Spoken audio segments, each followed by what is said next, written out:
I'm waiting for you to say we're live. And I shouldn't get caught up reading before it starts. Well, that's why we have a countdown, so you clearly know how much time you have left. Well, When I paid attention, there was about a minute left. and just kind of lost track of your brain. I was reading and it got good. Okay, well, hello, lurkers and bots. It is 2020-10-21. This is episode 28. Minion had a thing last Sunday, so we skipped that, but I'm sure he updated Twitch to let everybody know and all this kind of stuff, right? There is no way for... Could There adjust. technically isn't a way, other than through, like, other websites. Or you could, like, since you've been working on improving the entire Twitch presence and the main page has all of the nice graphics and the sections, the categories, you could have a big fat update there. And you could, of course, update the schedule and stuff like this. You know, the 20% time stuff that you should have been using to improve everything that we already have. I mean, I haven't even talked about creating a Twitch account yet. Stuff like this, like a Twitter. There is a Twitter. We do have a Twitter? Oh, wow. I had no idea. Maybe I should visit it one day. I set up a Twitter, but the account and name scheme, I've been fiddling with it every now and then. Okay, so you're still playing? Apparently I can't get the entire Lucid Indifference. It goes Lucid and Diff, and then a number for some reason. It sounds about right. Okay, so I'm going to open with the bullet points just so that new people can get an idea of what this particular episode is going to be about. Well, I mean, I'm going to talk a bunch about the technical stuff. I've been improving on that, but that's going to be saved for last segment. I almost died, so I'm probably going to talk about that a little bit.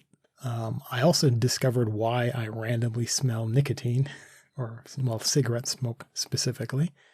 And I talk about some of the sound treatments of the room that I'm currently in. My new headphones, my monitor headphones, talk a little bit about that, as well as I've got some new equipment coming in. I'm finally getting confident enough that, I'm pushing certain things probably faster than I ought to. So I'm improving some equipment and stuff like that, but it's not necessarily for this show. I've got a backlog of other stuff that I want to be working on. So vocal improvements and room improvements, stuff like that these things have been on my mind for some years now, actually. What else? Editing some of the old shows, the old like pre-shows stuff before we had discovered kind of what we're about, what the tone was going to be. So I've still got quite a lot of stuff to go through, and I had to learn quite a lot more about the audio engineering stuff to try to clean all that up. And all that's going to be brought into, well, the show that I'm speaking with right now. This is going to be the next iteration of improvements for audio quality. And one of the things is the audio quality can be done much better in post rather than live. So Twitch has some limitations that that need to be, there can be arrangements for improving audio quality in strange ways via software live. But so far, any of my expertise is kind of doing, I'm using Audacity offline, and that stuff tends to be a little bit easier than trying to tweak things live without hardware, that is. What else? I've got a lot to riff off of from just that stuff. So let's get right into it then. So Minion, do you want to talk about why you missed last episode at all? Does it matter to you? Oh, League of Legends has introduced this game, a tournament that happens every now and then, and they just dubbed it Clash, where you group up with people, whether it be your friends or completely randoms. In this case, it was kind of through one person I had on my friends list that I haven't played since 2018. and then that person just found a bunch of people that they knew. We grouped up, we played the tournament. That tournament had 4 days. It wasn't in a row. It was Saturday and Sunday for 2 weeks. It was every Saturday and Sunday. I missed the first two, but I want to do the next one available, and the person messaged me, so we did it. We won in our small tournament group. We won. We got first place, and then the next one we got sixth place, which wasn't so bad. I learned that some calls are okay, and then I just got to realize the strength of the enemy that we're fighting. Wait, sixth out of how many? The opponents we're fighting. Like sixth place. Sorry. Sixth place out of like 1,000 or what? 16, or there's 16 teams per group. So you're sixth. Because there's like a bunch of people playing. Okay, so you're 6 out of 16, but there's multiple. Because you were kind of describing it to me the other day about there being like a whole bunch of separate groups of 16 that were all fighting against one another totally distinctly. Yeah. So you were talking about strategy. Well, looking back on it and how most of my calls were fine. If we want to fight, I immediately started looking for what we could do, and then started thinking around that. So we're actually kind of planning ahead for this stuff. This is, I haven't, well, I play Heroes of the Storm, and I don't PvP, so it's very different. And I know League of Legends I used to look at it over your shoulder because I was bored. Probably should have been like reading books instead. So I understand some of the stuff, but it's pretty in depth. So did you get something out of it? Other than like just in-game cosmetic, look at shiny things, look at like just in-game pretty things. Okay, so is it like stuff that could not be otherwise acquired? So you can't purchase it or anything like that? Okay, so I mean that's something. Of everybody on the other team, and they were willing to be paid off. You mean, yeah, get a group of friends and hope that you compete against them so they throw the game? Well, I think I don't want to say it's... Almost certainly not, right? Because you don't even, I mean, if it was between the 16, then maybe, but if it's between like everybody in your like server area, right? So if it's everybody in that time zone, for example, then there's no way. I assume it's still a popular game, yeah? Yeah, more or less. More or less. Is it declining? Because, I mean, it's still popular. Well, it is a MOBA. Isn't there a game called like that directly? Called MOBA? I can't remember what the original game was. Not my thing. No, like Dota, I think you're thinking of. Yeah, Dota isn't League of Legends still the most popular in that category of game? Yeah, League of Legends is still number one. Okay. With, let's see, active users. Active users approximately 27 million daily in 2017. Oh. Well, 2017 is a long time ago. In internet years, right? Yeah. I mean, I assume you would have heard of some replacement coming along if something else. I wouldn't even touch any of them. No, you wouldn't get into some other game, even if it was the Rising Star. It was more popular because it offered something new, something interesting, not just graphics, but it was some cool new thing. How you would do it nowadays is you take the concept of noticeable changes every now and then. You're kind of screwing yourself over and not fixing, and if you don't fix the bugs in the games, it's really bad. Like a lot of competition, right? Yeah, so we'll take the original Battle Royale Player Unknown Battleground, which for a while it was Player Unknown Battleground. It was touted as its most pretty good. It was decent out there, but there were some issues and just weird things that happened. And then Epic threw out their own battle royale. A bunch of other companies decided to take the concept and throw their own spin onto it. So I know there was one where magic was involved, um, and then I can't remember what company did Apex Legends, but they threw a noticeable system where a noticeable feature where you could go over to your mate, your, someone's dead, your teammates from their dead corpse, bring it over to revive station and revive people. Which Okay. Oh, the magic thing? no, not the magic thing. I just said the magic thing was another company's spin on it. It's a little... Well, yeah, I can. I'm all over the place, but so multiple companies and devs took the battle royale genre and added their own spin onto it. So it just the oddities and different or distinguishing features spiraled out of control, I guess, for that genre. So it was fresh and new, and all kinds of players were interested in it. So there's a lot of companies.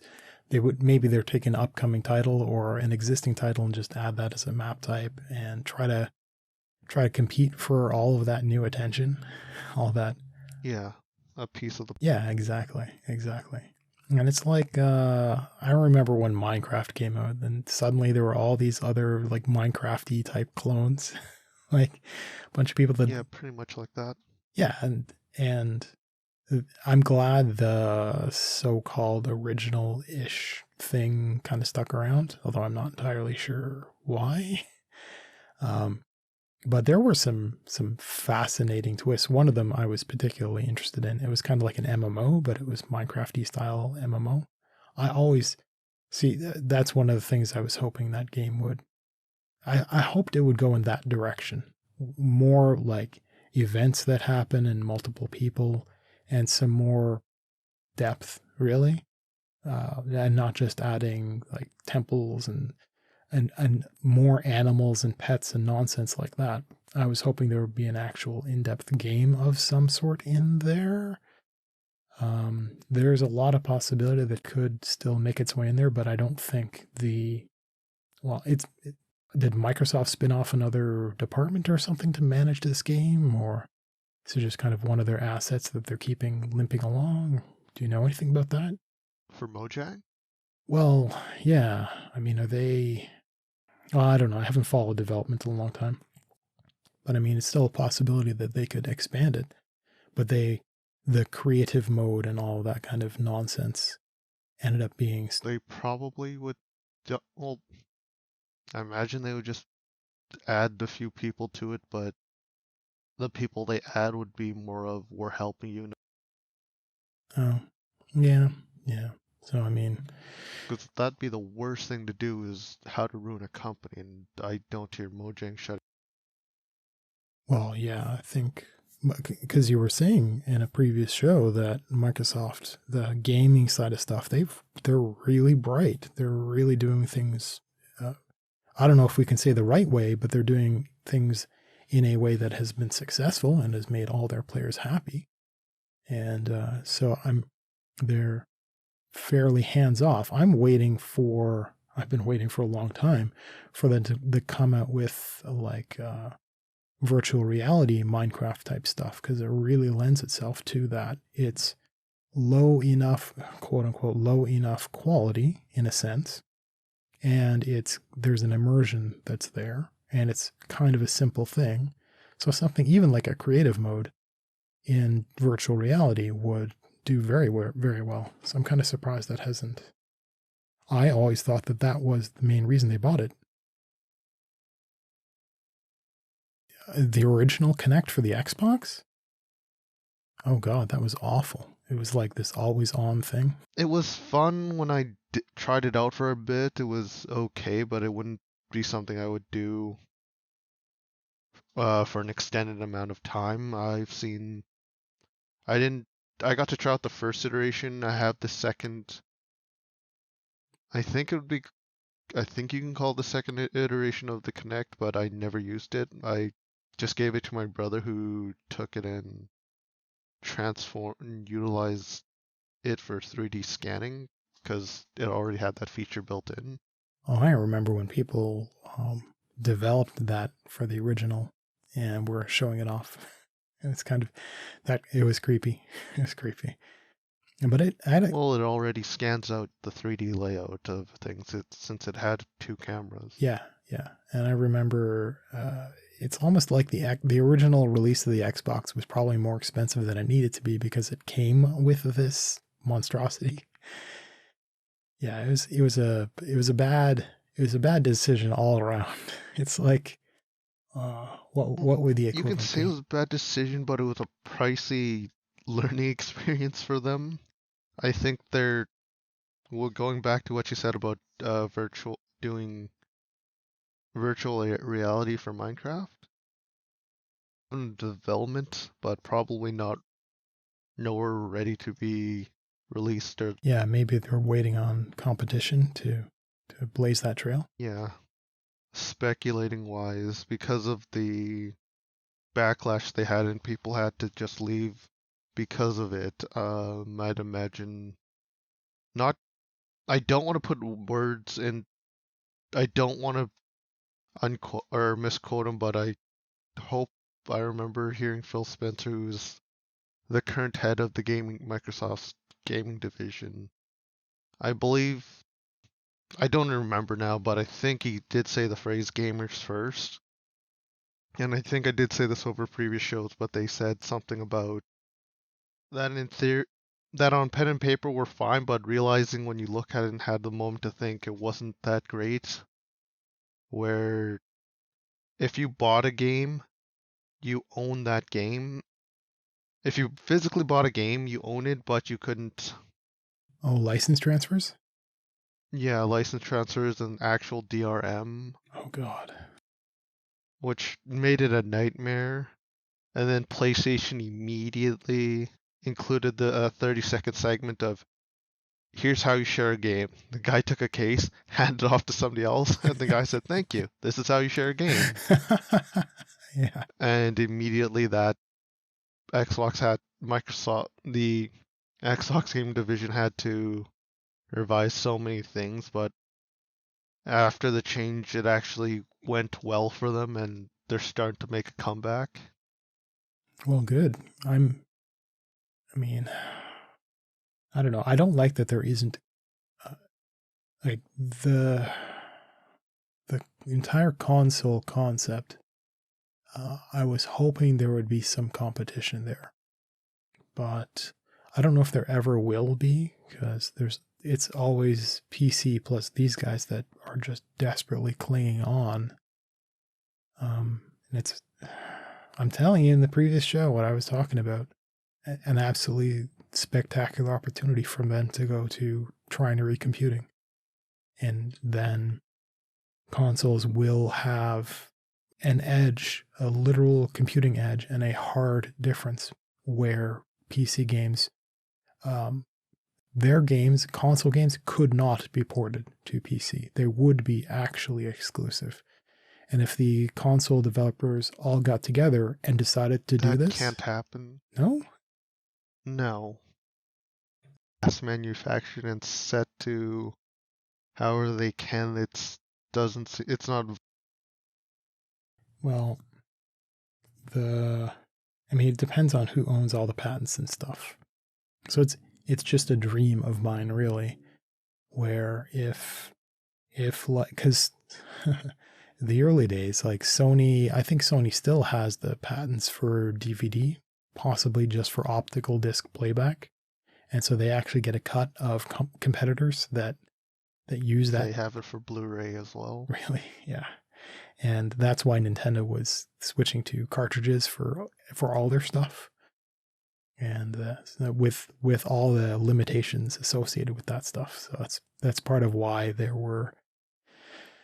there's less emphasis on realism for Nintendo games, because they literally do not have the hard drive space, the disk space, the cartridge space for all this kind of stuff.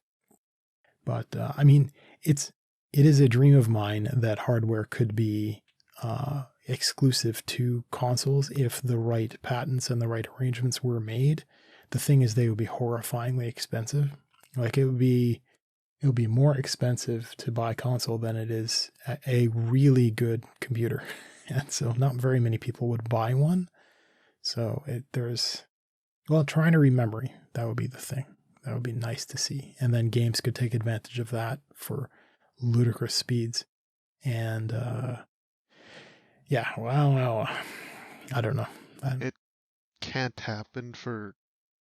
I mention this every now and then, but I'm not too sure if I did mention on the stream. It can't happen for Xbox because anything developed for it is on... Unless they changed it a while ago and I haven't read up on it, but Microsoft has this thing, UWP, Universal Windows Platform. So essentially, it's if it can run on Xbox, it can run on PC. The developer just needs to enable it and just make some changes, and it's all fine and dandy. Yeah, you did mention this. So yeah, it's the ultimate cross-platform thing. Just recompile it to target something else. And yeah, you're right. So if they came out with incompatible hardware, they would have to perform some sort of, it's not feasible. I am still crossing my fingers that Microsoft cleans their stuff up and also does mobile phones as well. That kind of failed. So they tried phones and failed. They tried competing with Apple for the music space. Yeah. I would probably buy a Windows phone, actually, as my next phone, because a lot of the functionality, the docking type of functionality, just Android is so alien and all the software on it is just garbage. And it's not like I like Windows software as such, but having a link, an umbilical cord between my desktop computer and my phone would be it would be killer functionality for me, and I would easily walk away from Android for that kind of stuff to use the applications that I'm used to on Windows. Not that I don't actually, I'm still a Linux guy, so I still have Linux. I have a gateway to Linux through Windows, but Windows has, some software, right? Some software. Like I can do crazy things like have a text editor with multiple tabs. That's really hard on Android. So sad. But yeah, I would totally, if it was done right, I would never go to Apple, that's for sure. But Apple's got some really fun, because I've talked about that in the past about Apple. They've really got a strong developer base for the hardware, for the custom CPUs, for a lot of everything. So they've got some. Well, they would have to. Well, Apple tried to push itself as a production. I can't see Apple being anything other than for production and such with the way they're pushing. I'm just waiting for their unified thing, because they have had something like that for a very long time. Like since early iPhones, there's been a bond between the actual OS X, the desktop side of stuff, and the phones. And so they're just fiddling around with some of the hardware. Like I said, I've talked about that before. When Apple gets their next big breakthrough for the hardware stuff, they'll be able to use that specifically for laptops as well. So you'll get laptops you get phones with functionality similar to laptops, and laptops with like battery life similar to phones, just because some of the fundamental hardware architecture changes. But it's hard to guess on this kind of stuff. I would, buying Apple stocks is probably a good idea, as well as buying ARM stocks, things like this. Assuming we have an economy anymore, fiddly requirement that civilization continues. Who knows? So yeah, I guess onto some other topic if you like, unless you've got something to add. Like related to apples or stocks and nothing really, we could swing back to the other one. Anything you like. Yeah, I mean, we have the same old conversation of, well, what game are you rooting for? Shrug. I'm just so burnt out. It doesn't matter anymore. I mean, I may as well get it out of the way. So my technically primary game would be World of Warcraft, but it is essentially dead because it is end of life. Like the present content is just done. Everybody's done it. Everybody's sick of it. We just stopped caring. Me and guildmates spend more time complaining in Discord than we do playing, and so we're waiting for this extra stuff to come out. I've gotten so frustrated that I'm not even messing around with the beta anymore. I just don't care. And so I'm done all my add-on updating, and I need to go back because I've got one interested user who found a bunch of bugs in one add-on that I maintain, but I don't know how to program, etc. So we're just waiting for new content, and the content is now delayed by 2 weeks. And it's supposed to be, the entire expansion is supposed to be out by the end of the year. And it's like, well, what is that?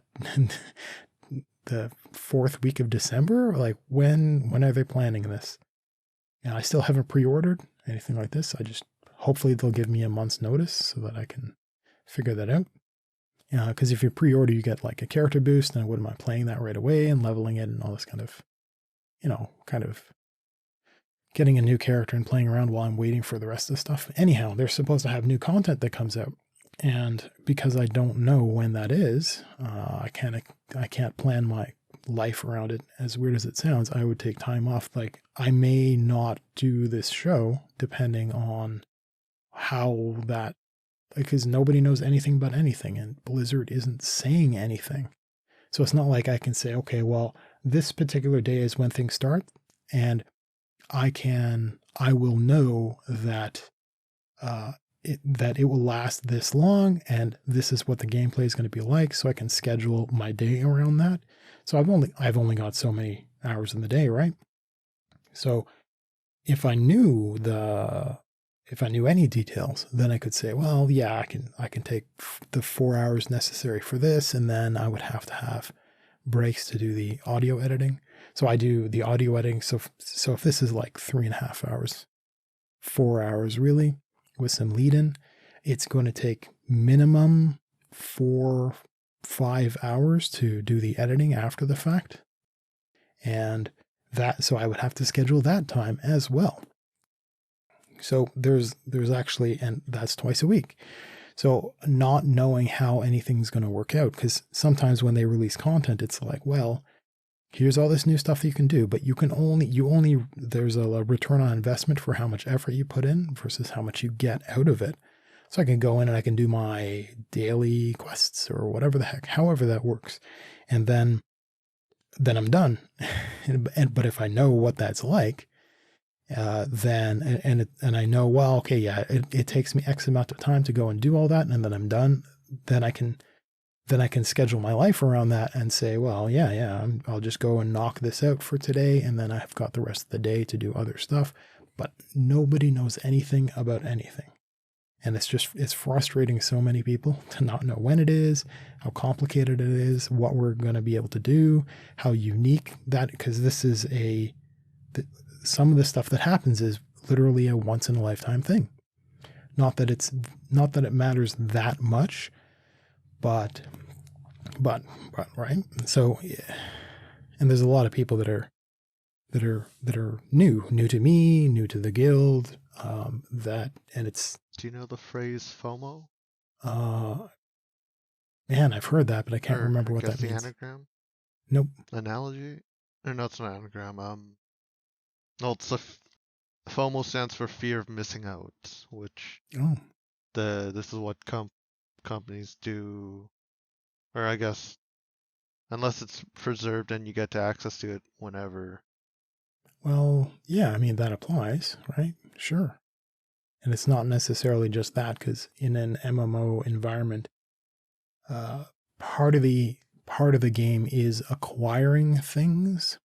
And if there's a unique opportunity for that, for acquiring things that they probably don't matter. There's actually one case where working moderately hard actually gave you something that matters to gameplay. And so I did the extra work for that. And so now I've got a thing that lets me do things and stuff for my account, not just that character. And so sometimes the stuff like matters for future gameplay. So it's not just the experience of having done it. It's not just some cosmetic, because sometimes, I mean, shrug, we just don't know. We don't know anything. So we don't know how excited to be. We're just like sick and tired of the old stuff, waiting for something new, and not really sure how there's no hype train anymore. Like Blizzard, they don't know how to do it anymore. So yeah, that's kind of frustrating. So I've been spending a lot of my time researching audio stuff just because it's here to be done. And I mean, I've got nothing else. I mean, I've got lots and lots of other stuff on my plate, but nothing that actually reaches through my computer and goes out into the world. I mean, it's one thing. So we could say you have something to do when there's a mess to be cleaned in your life. If like you're learning a new recipe or something like this, that actually matters, right? That does matter. Going and exercising or losing weight or right? So me going and doing my gardening, that is stuff to do. That matters, right? That matters to me in my life, but it's not exactly the same as something that escapes me and can reach out to other people. Not that they're like, for a lot of my stuff, the quote unquote community might just be a few people here and there, but it's not regular interaction. So it's not like you could hop on like one of these Discords and there's just constant activity. There is a community there. So it's one thing to say that I've got stuff to do when I'm pointing at a terrible backyard that I could do stuff there. But so something like a game that has other people I'm playing with, that is something that's on a tier that's different than the rest of the stuff I have in life. And working with this audio stuff eventually reaches through to this podcast, which escapes the walls here. So it actually matters a little bit more to me. So it's I don't know. So yeah, that's the thing I've been switching back to. It's like I've got lots and lots of books on a shelf, on multiple shelves, right? And I could read them. That's stuff to do, but that doesn't grab me as much as like talking here right now would. So yeah, I don't know how many other people work like this. Maybe it's just there's an element of archivism that says nothing you do matters in life if it doesn't survive you. I mean, it'll just die with you, and then what? You can do a lot of stuff in life and it will improve you. It will make you happier, make you more fulfilled. And then when you reach out and interact with other people, just basic conversation or doing things with or serving others in some sense, you can do all this other stuff to improve yourself. And then it does matter because it influences you and how it impacts other people later, right? So there is some stuff that is quote unquote selfish or is insular of some sort, and that would still matter if you end up mattering, right? So it's like, if all you do is live in a box and never talk to other people, then, after you're gone, because not, as far as I know, not many or any people can escape that reality. So when you go, what you leave behind kind of matters. So the immortality of information is, I could go on and on about that for forever, but that's why I'm writing a book. So I'm just going to talk about random stuff because I got bullet points. So, so Minion, I don't know how you deal with having one of your monitors in portrait mode. I just tried that and I can't, it's just the weirdest perspective. It's just so tall. Well, And I like have to lean my chin up and like look at stuff. It's not like my monitor is very like it's not. they're not even side by. They're free. You can, but your monitors you can pretty much throw them in weird places, can't you? I'm not sure what you mean by weird places. So let's just say you have one directly in front of you. You can take one and swing it all over the place. Yeah, both of my monitors are kind of like that. One's mounted to the wall and the other is mounted to my desk. They both spin freely and there's some articulation. Like the You need to stop talking for 5 seconds and repeat that again. so that's lag on your end, not mine. Okay. Yeah, so if I can, just so it can reset itself and I can hear it and people can as well, otherwise they would have to listen to the read broadcast. Now is it okay?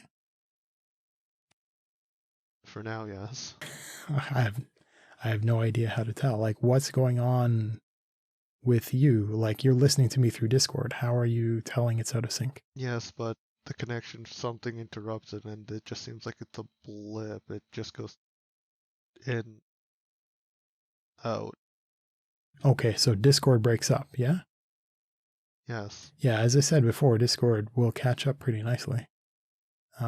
It just doesn't, yes and no. It kind of makes it a bit choppy and then it forces everything to you in a very fast pace, as if you set the speed to 1.7 or so. Yeah. Yeah, I'm familiar with that. And that doesn't matter to the local recording, but you're concerned about the live stream, things being audible to other people. Yes. So because we're piping from Discord out to the live audience. Okay, I understand. So so I was talking about monitors, and you were saying that because my monitors can be articulated, and this is kind of true. Like my secondary monitor, so I have two. The monitor on my right is on a desk clamp, and it can actually kind of move up and down and swivel and all this kind of stuff. So in theory, I could lower it almost to my desk, which I think I might do. I'm probably going to have to fiddle with this sooner rather than later because I'm going to, and this is something I'll talk about in segment 2. I'm going to be rearranging my room and I'm going to have less desk space. So because I'm going to have that and I'm going to have less width for my screens. So it has always been my intention to take these monitors and turn them and get a third in the middle. I actually have another monitor. I need to figure out like how to plug them all in and some stuff like this. I'll have to figure that out because I ordered new video cables and maybe need to order one more. So I'll discover how to do all this stuff sooner or later. But yeah, I'll probably take the monitor on that side and then turn it so it's taking less width and then just drop it down near my desk and just hope it doesn't, like I have a wired mouse, so hopefully it's not gonna route all my cables around it. And one of the interesting things about the way I've got things set up is I changed my wiring. I got this 5-meter USB cable, and I knew it would come in handy at one point. And it's USB 3, and I have another one that's USB 2 that I never did make use of. There's technology for USB called an active cable. So there's an active USB cable, and what that is there's a chip that performs magic and magic, and you can make a cable longer because of magic. And I don't know how it works. The USB 3 cable, it does have magic, but what it has is it's got a plug, like a power adapter on the far end. So you plug one end into your computer. There's 5 meters, and then then you plug the other end into an outlet, and so you can. That's how it powers all this stuff all the way across. If I need power, I actually have it. I have a great length on it, and so the arrangement of all my cabling is I've got, because I have 2 computers, 2 desktops, one that I just don't turn on these days, like my spare. And so it's tethered to the wall because it's got a power requirements. So electricity. Then I've got this massive USB cable, and that's like wiring my microphone, theoretically my webcam when I get it working again, and even my speakers through that, and on and on. And so I actually, and once I get new video cables, I'll be able to really push some of my gear away.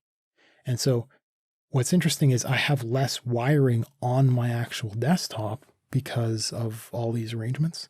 So when I actually move my desk and when I change to a less wide desk, which, I mean, I'm not looking forward to, I have to do some experimentation to see if it would drive me mental, because I'm actually not, I'm broad, and the last thing I want is to have my elbows touching on either side of a wall while I'm trying to sit down with my computer. Who knows, maybe I'd like it. Maybe I'll find it really comfortable or something weird like that. But I need, I need 3 feet across. That's, I think my freaking shoulders are 2.5 feet across. So snugging my monitors up, and that's the thing. If I get 3, I may not be able to have 3 monitors, not in the standard middle and 2 wings arrangement. Maybe I shouldn't care. Maybe if I wanted another monitor, I'd mount it on the wall, kind of above. You know how you can stack them, kind of one on top of the other? But honestly, I don't know if I need a 3rd monitor. I like having 2 because it lets me, I do actually need the width. Like, hey, I can talk about what I've got up on my screens right now. Like, I've got Audacity. So my main screen, I've got Audacity in a text file. And that takes up the full thing. It's not a big screen. And on the other monitor, like all of the Twitch moderation panel needs all that space. Just the way things are, all the information I want takes up all that space. So, I mean, a 3rd monitor, what? Like a web page that I might be looking at or something like this? Who knows? Who knows, right? So, I mean, it's doable. So yeah, it's strange because not only do I have a spare like HD monitor, that is not an impressive statement anymore, right? So this is the bare minimum, like 10-year-old technology kind of thing. And I've got a less than HD monitor that's also another spare. It's beautiful. It's not 1920 by 1080. And so technically speaking, I can mount stuff. I can have like a wall of stuff. The thing is, I am somewhat green in terms of power usage because I don't want to have a lot of monitors, but it's not because I care about electricity. It's because I care about heat, and electricity is heat. So if I have big honking monitors, I need to look at the power usage of the thing, and I'm just not going to buy something that's really, and my old monitors are like that. They're big power hogs. So I don't want to use them if I don't have to use them. Right now, I don't have to use them. So we'll see. We'll see. I'm still not sure how things are going to work out. So I'll talk about more of my room arrangement later. Why don't we go on a slightly earlier break than... Actually, I want to go on the thing before I forget how you said you don't know how I could do a vertical monitor? Yeah, it just seems like a strange perspective to me. You read on it though, yeah? So I needed when reading Japanese manga or anything or pretty much reading anything for essentially just reading comics and such, turns out vertical is very handy in just reading pure text only as well. I mean, it's essentially just reading books. Or it is reading a book, but some of the pages you can scroll down and see the actual full page instead of 3/4 of a page. Well, you've got a tablet though, don't you? Like push things over onto that and use that instead? No. I could use a tablet for reading, or I could just use the vertical monitor that I have now. Okay. I mean, I've got an e-reader, right? So for just text and stuff like that, I push things over to that. But I guess for live surfing, it is kind of the lazy mode thing to do. I don't know. I don't know. On a tablet, I could just again turn it vertical and then read through that, but it's a bit smaller compared to the monitor. Hold it closer to your face. It solves everything. I mean, possibly. That was the there used to be these monitor glasses that you'd have like a video cable plugged into them, and the argument was it was just like a 50-inch screen because you had these little monitors right next to your eyeballs, so they looked huge, of course. But I mean that didn't take off because it's dumb and it was very expensive. So yeah, I might do this and just because it was just 2 minutes of me going, I'm not going to deal with this right now. But maybe I'll fiddle with that because I mean I might be forced to do that. I might be forced to have that monitor up like that just because of space requirements, like because I've got room acoustics and stuff like that I'm working with. I may be forced to do that. It's kind of like living on a boat. You've got space constraints. And it might be just an interesting little experiment to see what it's like to have a small computing area. Because the advantage is when you push all of kind of your workstation out someplace little, is that frees up a whole lot of space everywhere else. So if you have a smallish room, then it's necessary. But if you got a big room and do this anyway, then now you've got a really big room. So I don't know. I'm still thinking about how to do things. I'm still thinking. Okay, so we are actually coming up on a break for realsies. So why don't we do that and we'll come back in about 10 minutes. Looks like we're back. Are we back? We are back. I just got to make a few changes in the transition thing. Actually, no, not even nothing. Remember, there should be a little bit of padding around the outside edges just so it's not too weird. I mean, I'm not supposed to care about any of this stuff. I mean, just because I could probably do it all on my own doesn't mean I can't take advantage of your value, quote unquote value. So I'm not going to continue talking about the room and the audio stuff until segment 3. So but I will talk about some of the little bits and pieces. So the monitor headphones that I have on now, I generally approve. I like them. And I had one of these concerns with, so right now it's valuable for me to hear my own voice as I talk. So monitor headphones, the act of monitoring is when I get a direct audio output from my microphone as I'm talking. So I've got big pads around my ears doing reasonable sound isolation. So that means my hearing is isolated from the outside, from the room. And it's even messing with my own perception of the hearing of my own voice. So if you plug your ears and you talk, you can hear yourself, but it sounds weird. And if you've got big headphones on, or if you've got plugs in, then you can hear yourself, but it's weird and it messes you up when you're talking. So people tend to do things like raise their voice, which becomes very tiring. So right now I do have a stressed voice, and it might be because I'm still quite isolated. Maybe I'm just not used to this, but I can hear myself, which helps quite a lot. So I might be projecting a lot. This is there's a talent problem there, right? So the monitoring headphones, I had this problem before where plugging them in, I would get this bad feedback. And Minion and I were experimenting with why this would happen, because I could wrap my hands around the cable and this background annoyance would just go away. And I eventually would be able to cup my hand around the actual physical microphone itself and actually quiet it. And I'm like, okay, so I went and I looked and I looked and I looked.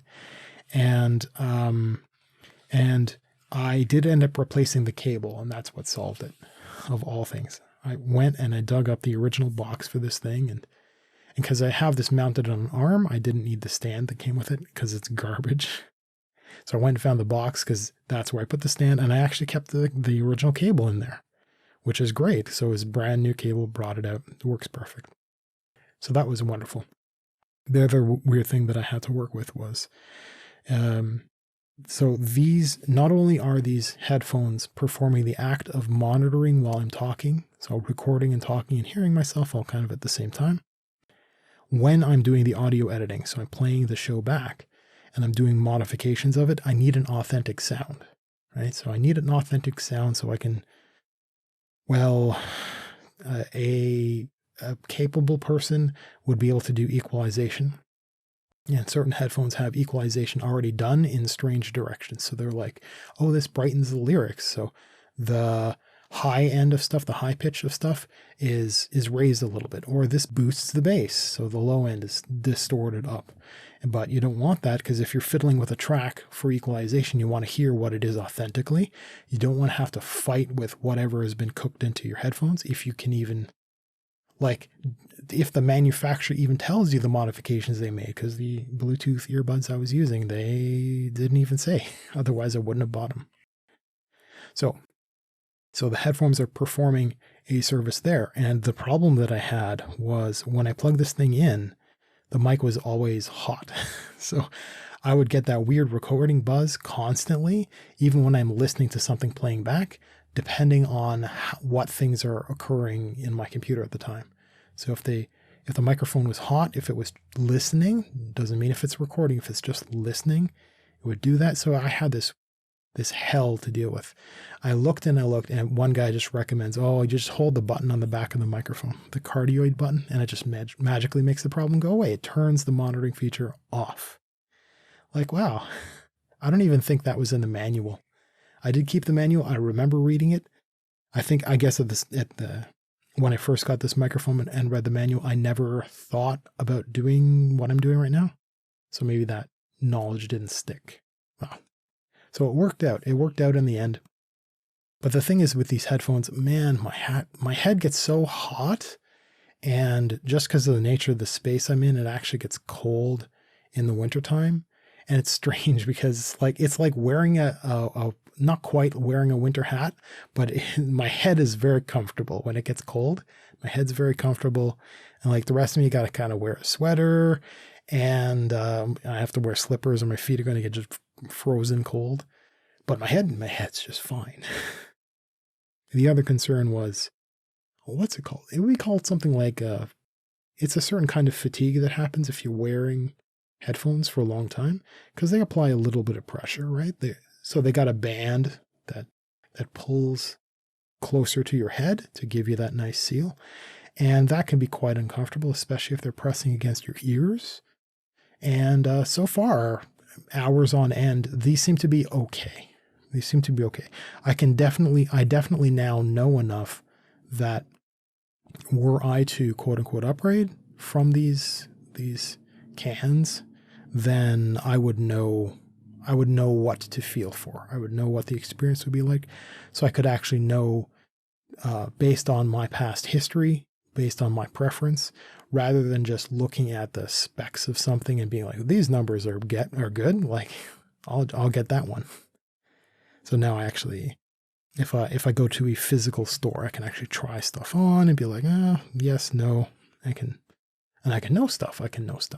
I'm not going to be replacing these anytime ever, probably for years. I think I've just been spending way too much money on this little hobby, and it hasn't made a dime. I'm not talking about the show either. That's normal. It's normal. All new endeavors, like, when you start from zero, you're pretty much near zero for a long time. And until I get my face on a webcam, I suppose I probably should be pursuing that sooner rather than later. That's probably going to draw some interest at least. And I have some experience with looking into a camera and all this kind of stuff. Minion, I don't think you've ever actually looked at my YouTube channel. I've got a YouTube channel, by the way, with stuff. I saw it a few times, but I haven't done anything on it for a very long time. Even I don't look at it very often, but like occasionally I get a subscriber. I'm not really sure what's going on with that, but I really should do something like once a week. Maybe have that as my, I don't know. Yeah, maybe just the day after a show or something like that, is to kind of cool down and not think about it for a while. That is something that I do want to talk about, though. So one of the things about doing a show and then doing a follow-up editing is that it takes so much time, and that time needs to kind of be scheduled a certain way. And what like Minion and I, what we had discussed way back when, and I'm looking at the old episodes, what we had been discussing was how do we arrange the scheduling, not just of the live experience, but of the actual release of the audio treated stuff. So all the stuff that's just had the noise removed and just had the audio massaged so it's easier to listen to. Like, when do we have those releases? And so I'm caught up with all the editing. So for example, show 27th that happened, well, because we missed a day, but it happened to be last Wednesday, but normally it would be last Sunday, say for example. It would come out the day after a live show. So it would take a little bit. There would be a little bit of lag, but we're caught up. So I need to just kind of map out what the release schedule is going to be like. But we're always going to have content rolling out. So I've got a kind of a schedule of when I'm kind of working now, essentially, like air quotes working, where I might be able to take the occasional day off, but I do have to get on top of stuff, as well as not just being the voice, but being an editor behind the scenes.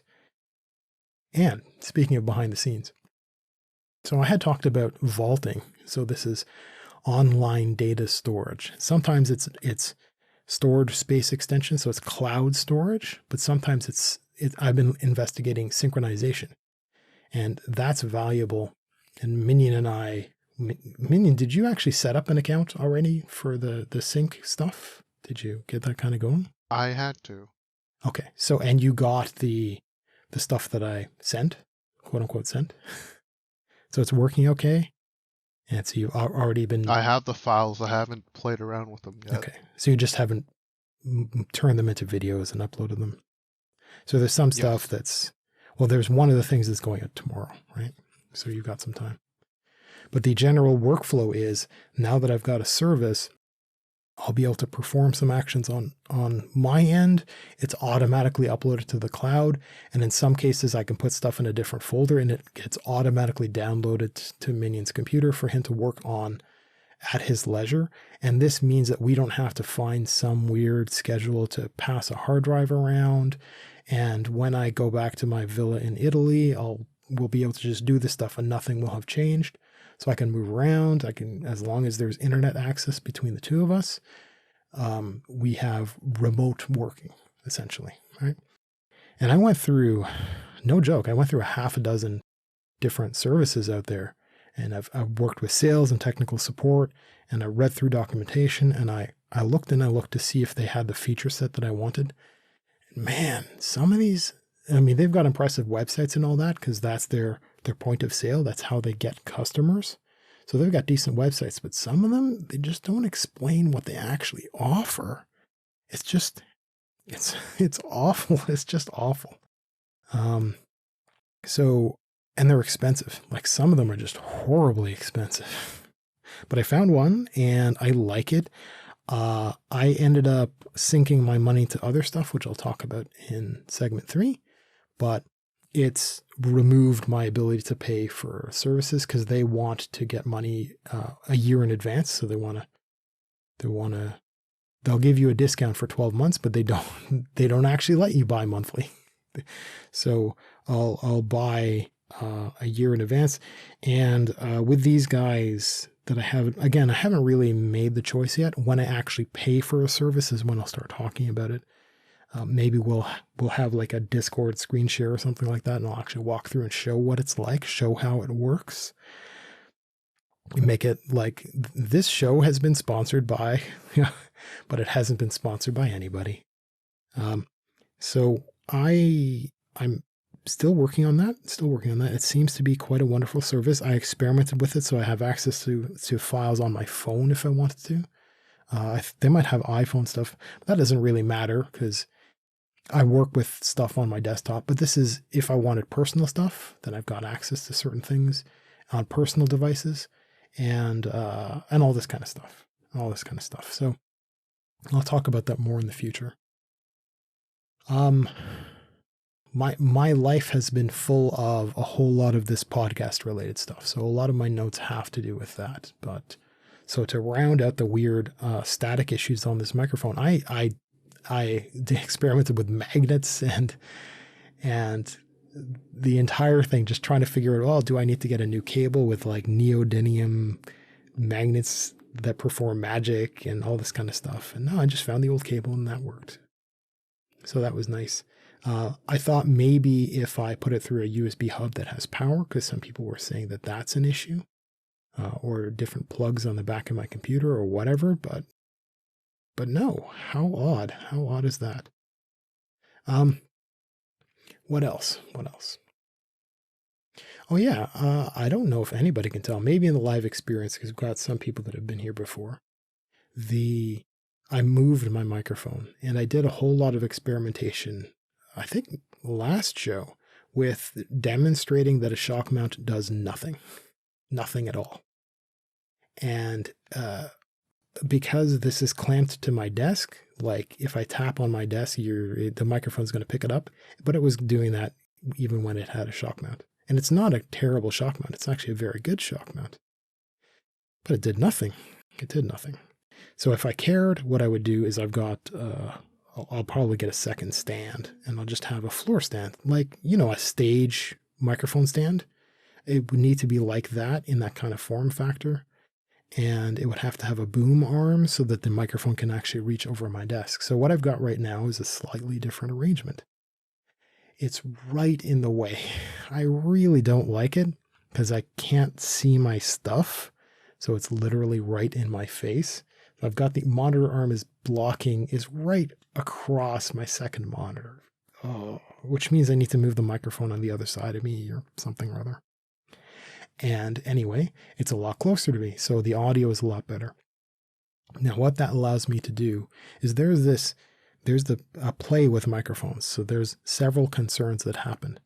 One of them is the quality. I'm going to say the quality of the mic. So the quality of the mic, which is a whole bunch of different stuff. So it might be the actual listening hardware in it, the capsules that are actually picking up the audio. There could be other equipment in it. There's an interface that would convert that analog signal into something digital. Maybe it pushes it out into USB. So that's what I've got. I've got a Blue Yeti Nano, which I highly recommend. And once I get other equipment in, I'll start talking about why there are certain paths that people should take to save the money or to have reasonable quality or whatever. Because I'm pretty pleased with the path I took with this microphone. Now, so it could be the cable. It's almost never the computer and between that, there could be a kind of a background hum of some sort. There are quality issues, and that can get picked up by your software as it's recording. I think I lost my train of thought. Okay. And so I was talking about microphone positioning.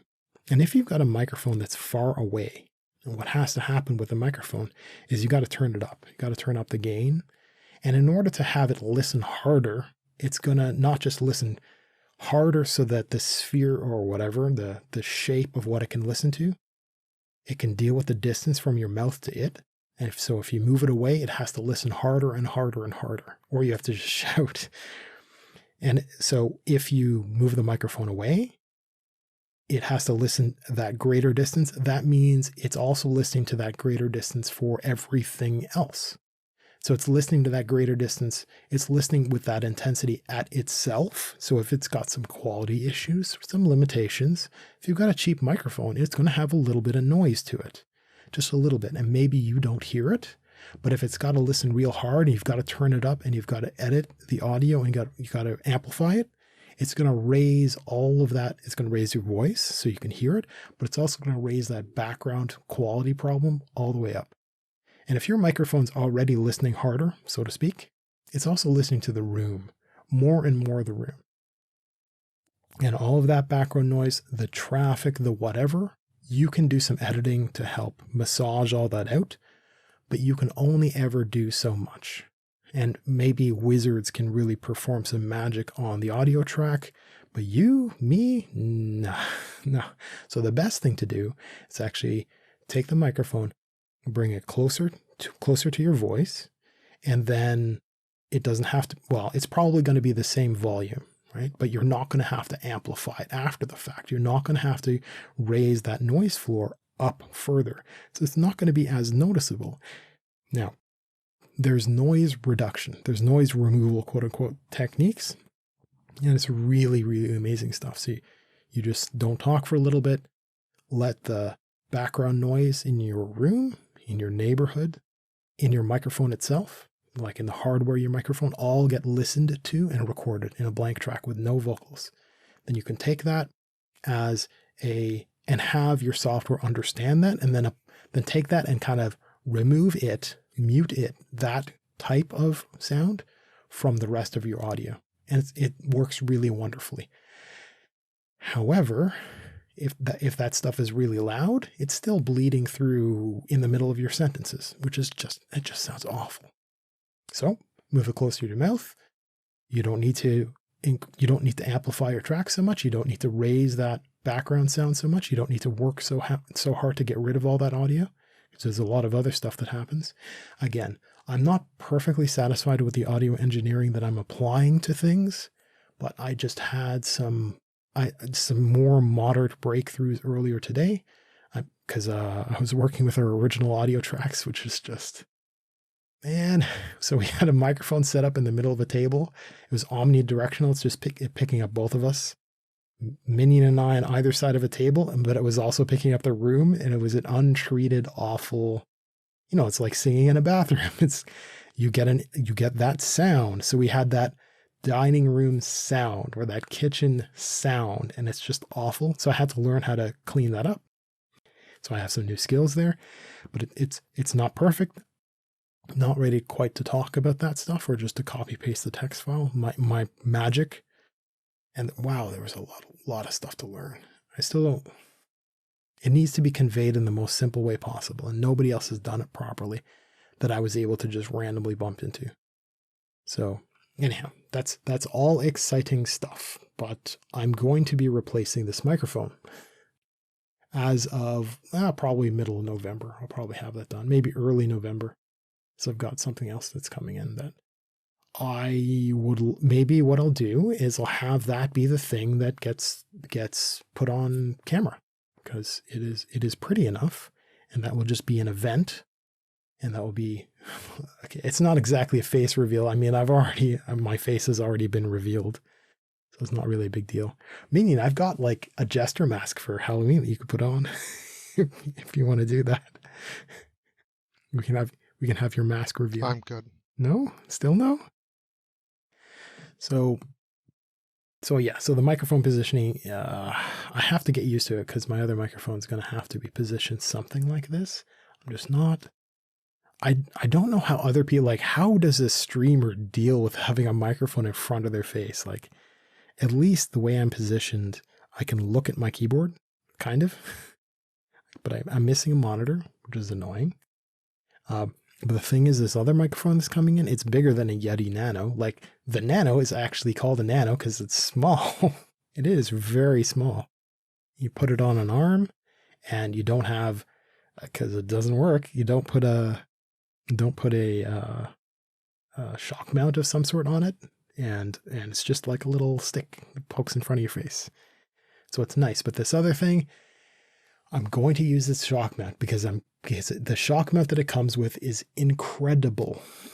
Now, I don't know if that's going to mean a thing, but when the manufacturer ships with it, and it happens to be a thing that costs like $120 standalone, I'm going to use it.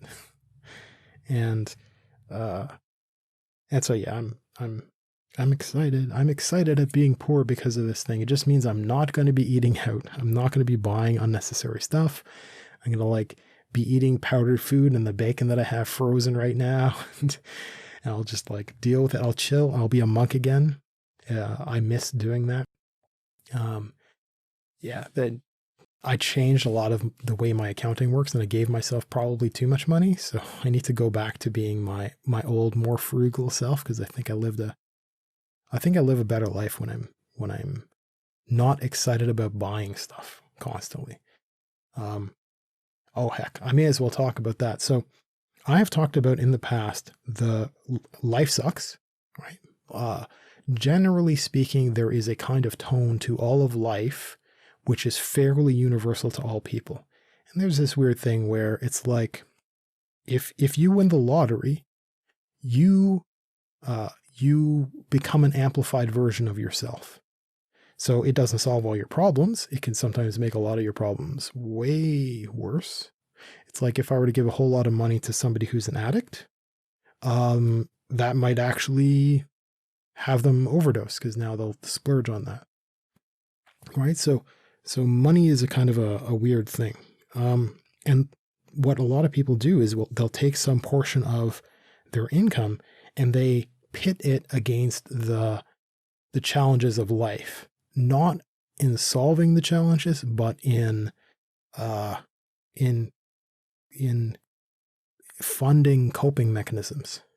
So, for example, food is something like a coping mechanism for the difficulties, right? So a lot of people will, because I've talked about this before, unfortunately, a lot of people that are poorer actually spend more on luxury goods as a way of coping with how difficult life is when you're poor. So they'll tend to eat out junk food and stuff like that more. And sometimes there are actual legitimate reasons for doing that. There was a documentary, I don't know if it was just some segment in, because like Canadian news shows actually have some interesting stuff in there if it's not like news, but if it's one of these like marketplace that talks about some of these things, they can be rather interesting. I think it was in one of those that was talking about some American equivalent. It was talking about how buying good quality food and cooking it from scratch wasn't realistic because cooking from scratch took more time and people had more than one job. If you're lucky, right? These days, if you're lucky. But the people being kind of followed, interviewed, talked about not having enough time, and it was actually more expensive than going and buying breakfast at McDonald's for the family. And it's just like, well, there are circumstances where, okay, yeah, technically that's a luxury good, but so the numbers are kind of skewed by saying people who are poor buy more luxury goods or buy more McDonald's or whatever the heck. There's always more story. Whenever somebody pulls out a statistic, every one of those individuals that's being boiled down into, like, distilled into some number that's put on a table, there's always stuff behind there. So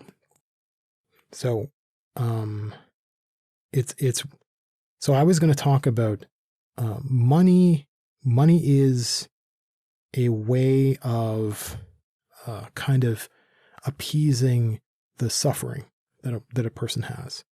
And there's another version of that where it can be, so if a person is okay, so you got a roof over your head, got food in your belly, right? So you're generally stress-free aside from like needing to work extra hard or something like that. So you can come home and like it's a friendly space. Okay. Like assume that, because that's not a bad place to be, believe it or not. And that's a lot better than a lot of places on earth.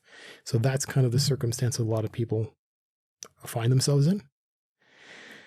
Okay. So in that circumstance, there's this trick for not spending money, but still using money as a way of alleviating suffering. And it's in planning, or it's in window shopping. And it is when you have a budget and then you line it up a certain way. It's where you can actually predict spending money, right? So you go through and you understand all your bills and you lay them out and you make sure that all those things are satisfied, so that there's no, so that the person is not taking money and spending it in other little nooks and crannies and then dealing with bills kind of after the fact. Everything is is accounted for, and then that income is reduced. So that income becomes less than what it was. Okay, so the income is smaller, and what's left is spending money, or technically it should technically go mostly into removing debt, because that actually pays for itself after a while. Like if you pay less compound interest every month, you're technically going to start making money on that, quote unquote money on that, because as soon as you pay off and reduce that interest payment, that's additional money, technically speaking. And as soon as that becomes zero, all that money that you used to be paying into that debt, into paying off that interest, becomes freed up, almost like it's an additional bit of income. So paying off debts matters in the long run in terms of, in a sense, improving how much access to spending money you get later.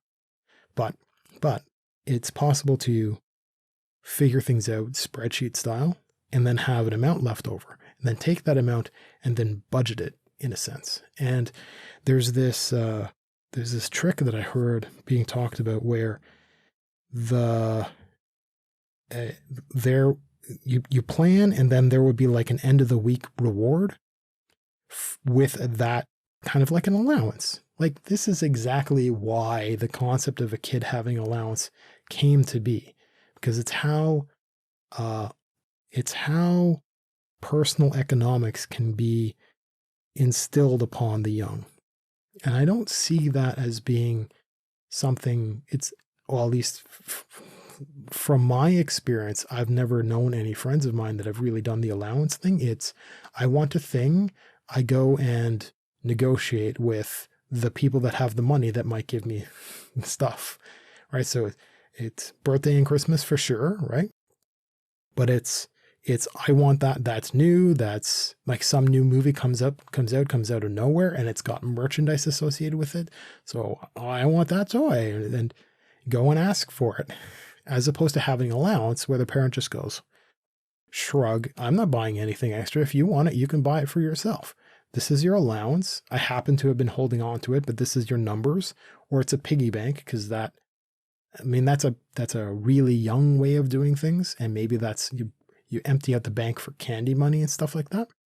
But there's an older youth version of that, with saving with an allowance and then spending that allowance intentionally. So that can be moved up into an adult's life, where that money will sit there waiting for these, it'll save for these things. And most people will take their spending money and then immediately kind of gratify themselves to remove that suffering. But in saving it and planning for what to do with it in the future, that planning will also alleviate suffering in some sense, right? Nothing gets rid of it other than, like, you'd think winning the lottery would, but that probably would to some degree. It would certainly get rid of that class of problems. Well, that's a totally separate, that's a separate dream. Yeah, and some people, the alleviation of suffering is in the hope that buying a lottery ticket will pay off one day. I would not bet on that. Okay, so, okay, I'm just going to move on to something else. So I kind of rambled on with that. So I've probably turned my gain up too high in the microphone, because I'm seeing myself, like, I normally talk at about minus 12 dB, which is interesting to see, because I've got so in Audacity and in most recording software, as you're speaking while it's recording, sometimes it doesn't have to record it. You just have to turn the microphone hot, and then you've got a little bar that'll bounce around as you're talking. It's a great way of confirming if you're talking into the right mic, just to double check, right? And it's a good idea for you to, like, fake record and then tap your microphone just to make sure that, oh yeah, that's the one. Maybe that's what I should have done. I still blame Minion, but if I had tapped my microphone, I wouldn't have had that episode where I recorded through a webcam. But I mean, that was a fortunate problem because because of that, I started learning the audio engineering stuff. So that has paid off. That will be awesome. I will probably torture people every couple episodes because they'll make some dumb mistake, but I'm not going to remaster an entire show because I actually go through and I'll edit plosives and stuff like that. And it's not just one big pass of a macro of track wide modifications. There's more to it than that. So like occasionally I'll forget about, no, okay, well, it doesn't happen anymore. But I remember one time I forgot about doing a high pass filter. So I'm probably making quality headphone wearers suffer for that show. I don't know. I don't have good ears, and I had an audio guy insist that the quote unquote golden ears isn't a thing. It's just people, they want to feel special, but it's training / experience where a person has listening skills and they know how to hear certain things. And there's even a bit of psychology to it where if you listen to your favorite song, you can listen to a certain instrument, let's say, and you can hear that, and your brain just can't quite hear the rest of it all at the same time. And then you can listen to it again, but listen for other stuff. And then you can listen to it again. I've done that with music. Yeah. And there's some songs where you just realize, wait, there's some songs where you just listen to it a few times over, and then all of a sudden you think, wait, was this already here since the beginning? Since when? Well, I guess a nice complicated song that has good replayability will have all those layers, right? It cut out. Oh, did I? I'll say that again. I guess listening. You said I. Now can I say it again? Go ahead. I was saying, I guess if you're listening to your favorite song, a good song will have a lot of layers. So it has good replayability, so to speak, good listenability. And I mean, not everything is going to be a cappella, right? Everything's going to have a whole bunch of different instruments and be fiddled with. And so there's a lot of stuff to listen to. And a person who is not just there's more than just loving a song and listening to it more than once. There's understanding and having listening skills and knowing, it's one thing to like a certain kind of instrument, and it's another thing to understand how that instrument works, to be able to appreciate what's being done with it, maybe knowing the terms of how it's being played a certain way.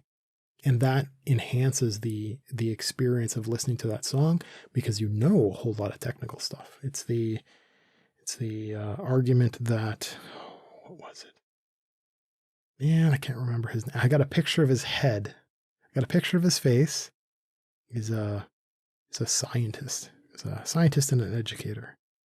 And what he was saying is that there was an argument that went, well, doesn't it ruin your experience, your appreciation of beauty when you seek deeply to understand, when you're looking at a flower, but you understand how light works? Doesn't it start spoiling things because you have all this additional knowledge? Wouldn't that get in the way of your experiencing the beauty of something simple that you can just look at plainly and appreciate from that plain perspective?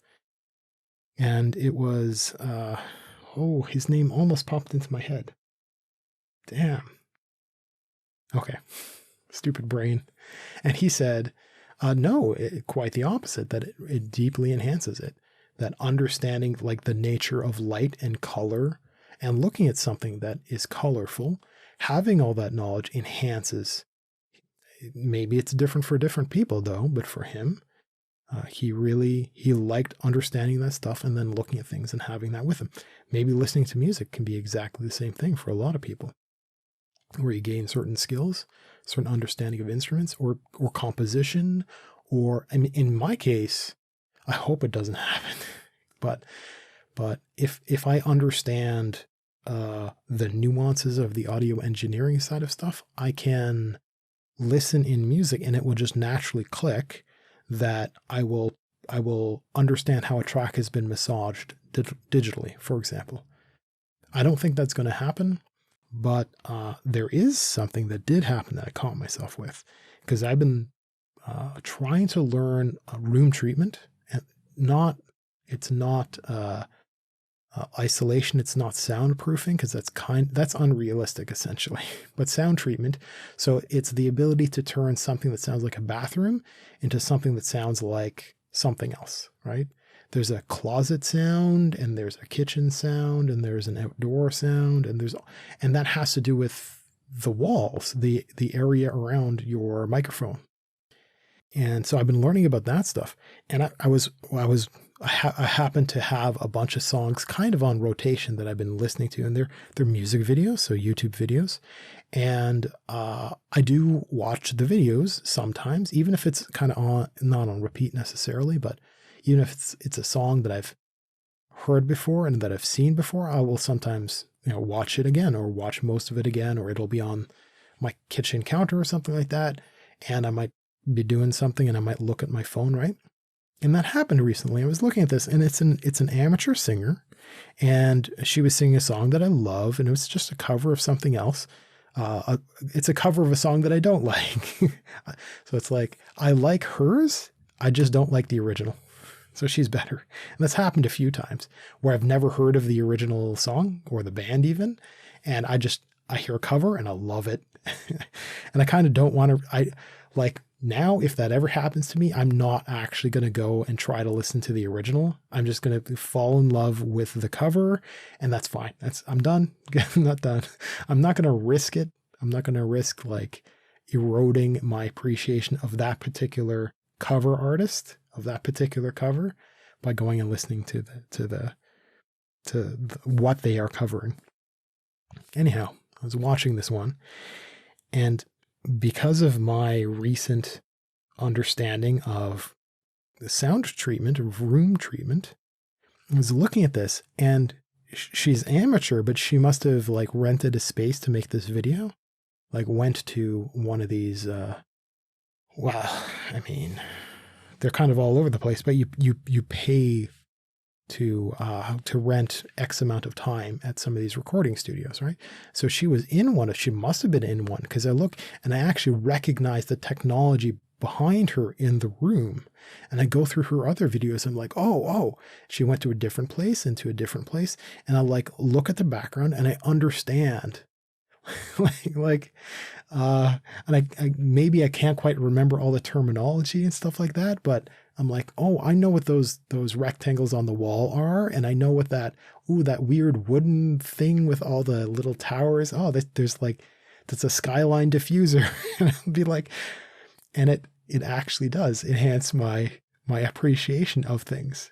So now I understand a little bit more. I understand that this woman, so in this particular case, this woman, I know that she rented a place just to record that particular song that I'm listening to. And so I know a little bit more. And in another place, I'm like, that's probably her place that she did a little bit of treatment with, to sing that song from all those years ago when she was little. And I'm like, oh, so it's really cool. I think I can understand why some people would just be overwhelmed by having all of that. It's technically fluff knowledge. Technically, in my particular case, I love learning about all kinds of stuff. It doesn't necessarily stick in my head, but I've got a little bit about everything I've ever experienced somewhere in me. And so I will look and listen, and I will have this background of stuff that is just back there, enhancing everything that I experience in life. And it's just because I'm never daunted at the idea of having something new to explore. I have a problem with finishing things, but maybe a lot of people do. Like Minion, I know you do. Serious problems getting to 100%, getting to a finish line. I don't. I just don't. But my excuse is I've got so much other stuff to learn. So I never ever stop, ever. And as I'm going further in life, I just develop more and more of that, and they start overlapping and enhancing one another.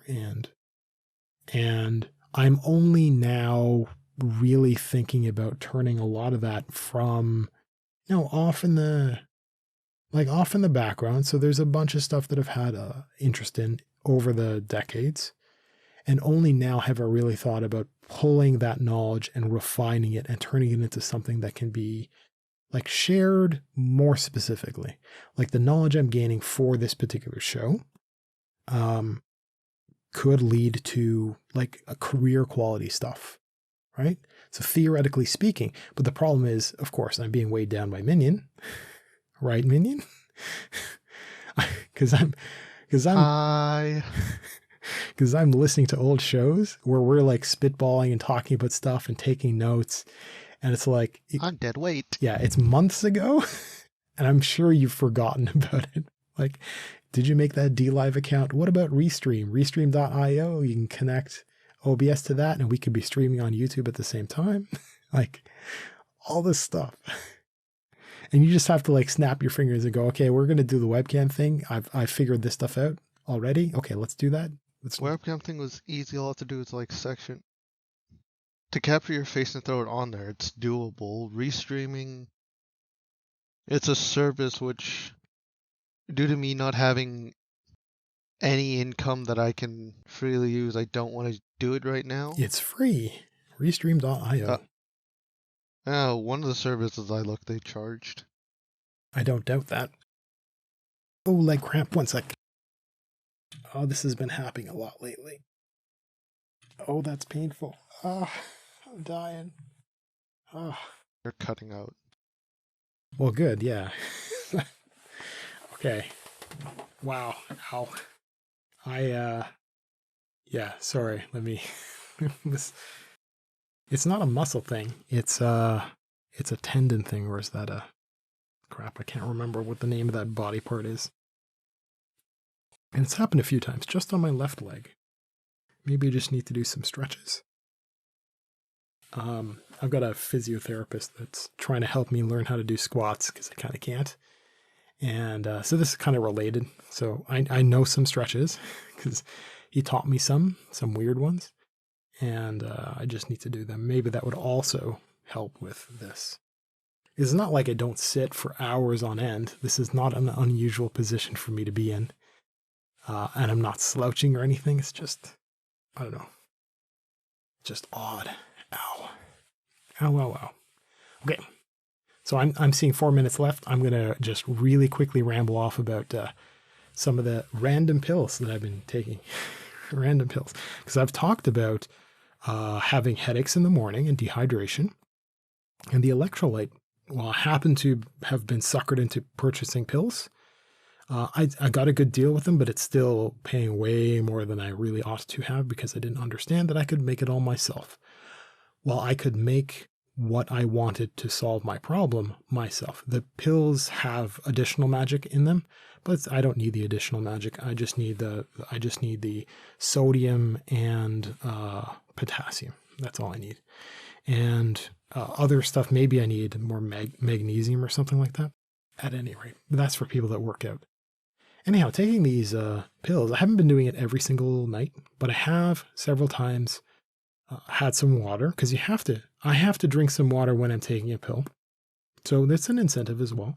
And taking one of these before bed or pretty soon before bed. And I have not experienced that headache. Doesn't matter how much caffeine I have. Doesn't matter how late I'm up. I'm tend to not get to, when you get old, you have to get up to pee and all this kind of stuff. So I tend to not be doing that so much anymore, right? So that's rather interesting. So I think the electrolyte thing is something I will highly recommend. It's probably something I will begin to make a practice as soon as I run out of these, which is like a few months, right? As soon as I run out of these next year, Q1 next year, then I'll look into making it myself, quote unquote, making it myself. And I will probably pursue that practice for the rest of my life. And until I'm senile, in which case I won't care. was one of the things that actually, quote unquote, natural causes, death by natural causes is usually dehydration, just passing your sleep.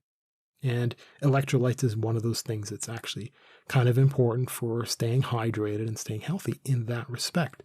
So this may actually be a life extension habit, and it's not expensive. It's just table salt, or if you want low salt, and cream of tartar, which is also very cheap, I think. I need to look into that more deeply. You buy it by the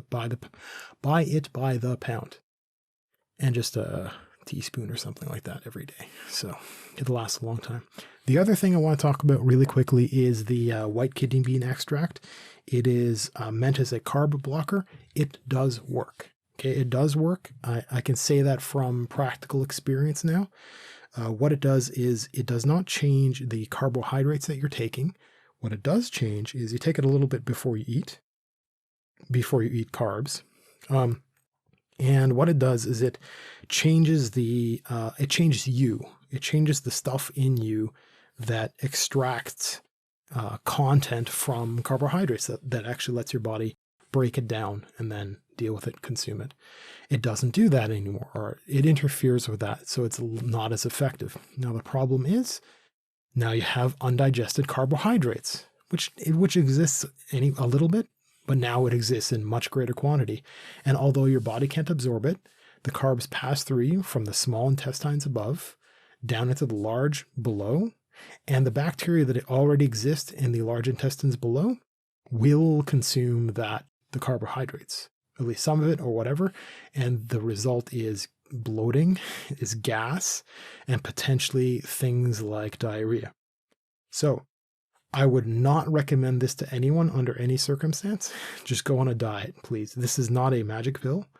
I will occasionally take these, but the bloating experience was rather negative. I didn't experience anything else, thankfully, just gas and bloating. But really, if you want to try to lose weight, taking this stuff and then having yourself balloon, that's a seriously demoralizing experience.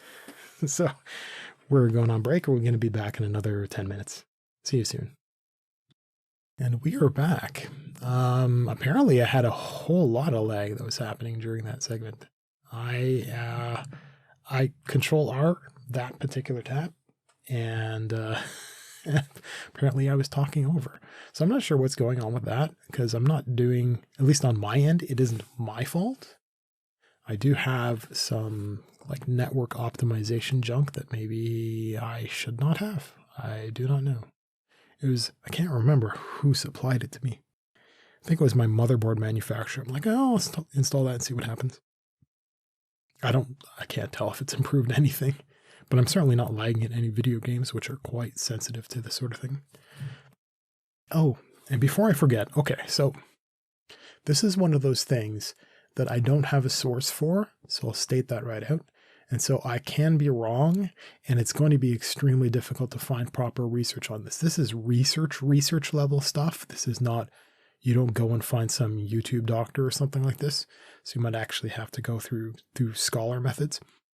But I had heard that there is a direct link, however weak, because it wasn't 100%, that there's a relationship between carbohydrate consuming bacteria in the low intestines and colon cancer. Okay, so again, colon cancer, which is one of the bad ones. I mean, I lost a friend of mine to that, and carbs. So that would be carbs that would have to make it down there, that would be consumed by the stuff in you, your biome, that's something. I don't know enough, and I don't know if this is true, and I haven't looked at the research. And my research skills is something I wanted to get, but I don't have research skills enough to go and look up papers. So that might mean that this wonderful carb blocker nonsense could contribute to a higher, however small, but a higher chance of specifically colon cancer. Okay, so and that's something that nobody's talking about. That's just a link that I happen to know, that I happen to suspect, assuming any of that knowledge is correct, which might not be.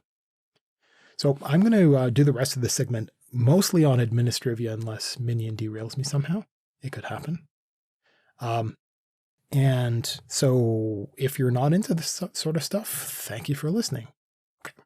So I'm going to start with talking about the room arrangement. So I have been learning about acoustics and treatment and isolation. And I even went and I learned a little bit about the construction level stuff, because some people do that, like maybe they move or they decide that they want to have a home theater. And they decide that as part of the home theater experience, they want to light money on fire. And they want to like pray to the gods of money, like that the smoke they send up will make the experience better.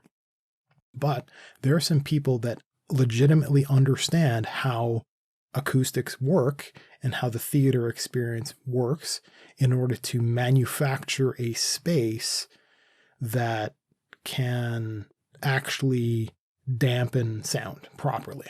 Because there are a lot of assumptions that everyday people have about the nature of sound and about how a space can be treated, that and this knowledge is wrong, because it draws upon the intuition that we have because we have hearing.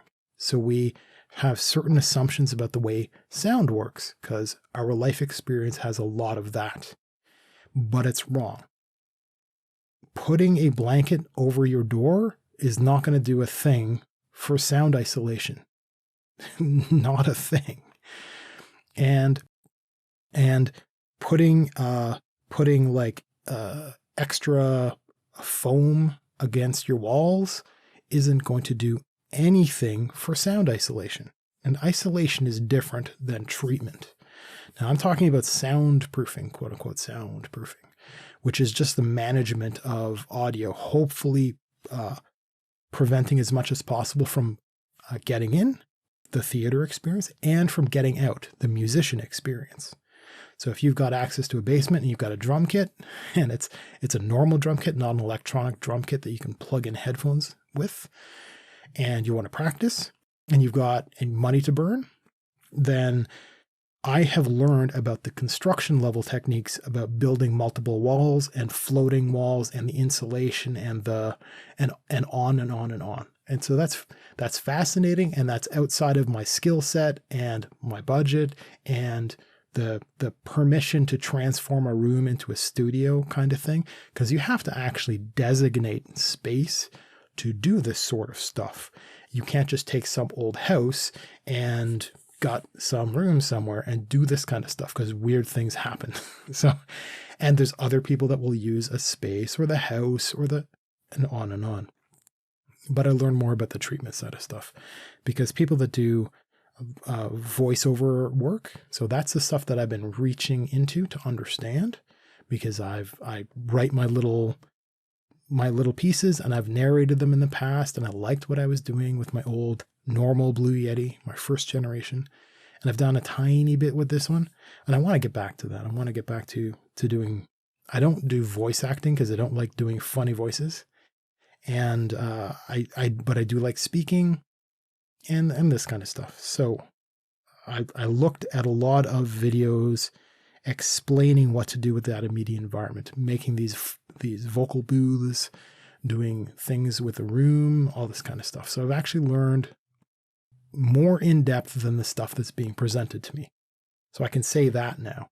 So actually listening to experts, actual, like for realsies experts, like decades of experience experts in actually doing stuff in the real world, not internet experts, and going through enough internet experts to actually understand the overlap,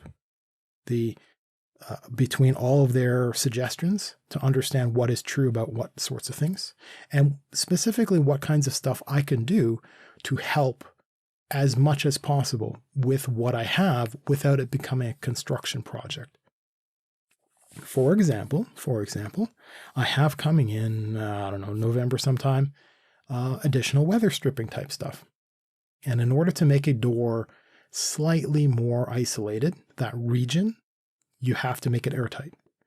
And You're not going to really do that, but to do it as well as possible, it's got to be a really snug fit into the frame. And you do that with weather stripping, even on an indoor door, right? Even if it's like people think of weather stripping as weather, but it's also audio because it prevents airflow. And you also have to have a skirt underneath the door, not one of these little things that you tack onto the bottom edge, like a little strip, but you actually have a little bump on the, like across the sill, the mantle from out from the hallway to the room. And the door bumps up against that and squishes up against it. And then you have to get these little wedges for the corners of the door, just in case there's a tiniest little gap. And if everything is perfect, then you're okay. Like, you're not as bad.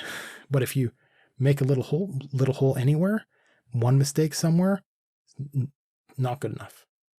So you've got one big hole through your door, which is probably your doorknob, which is also a problem.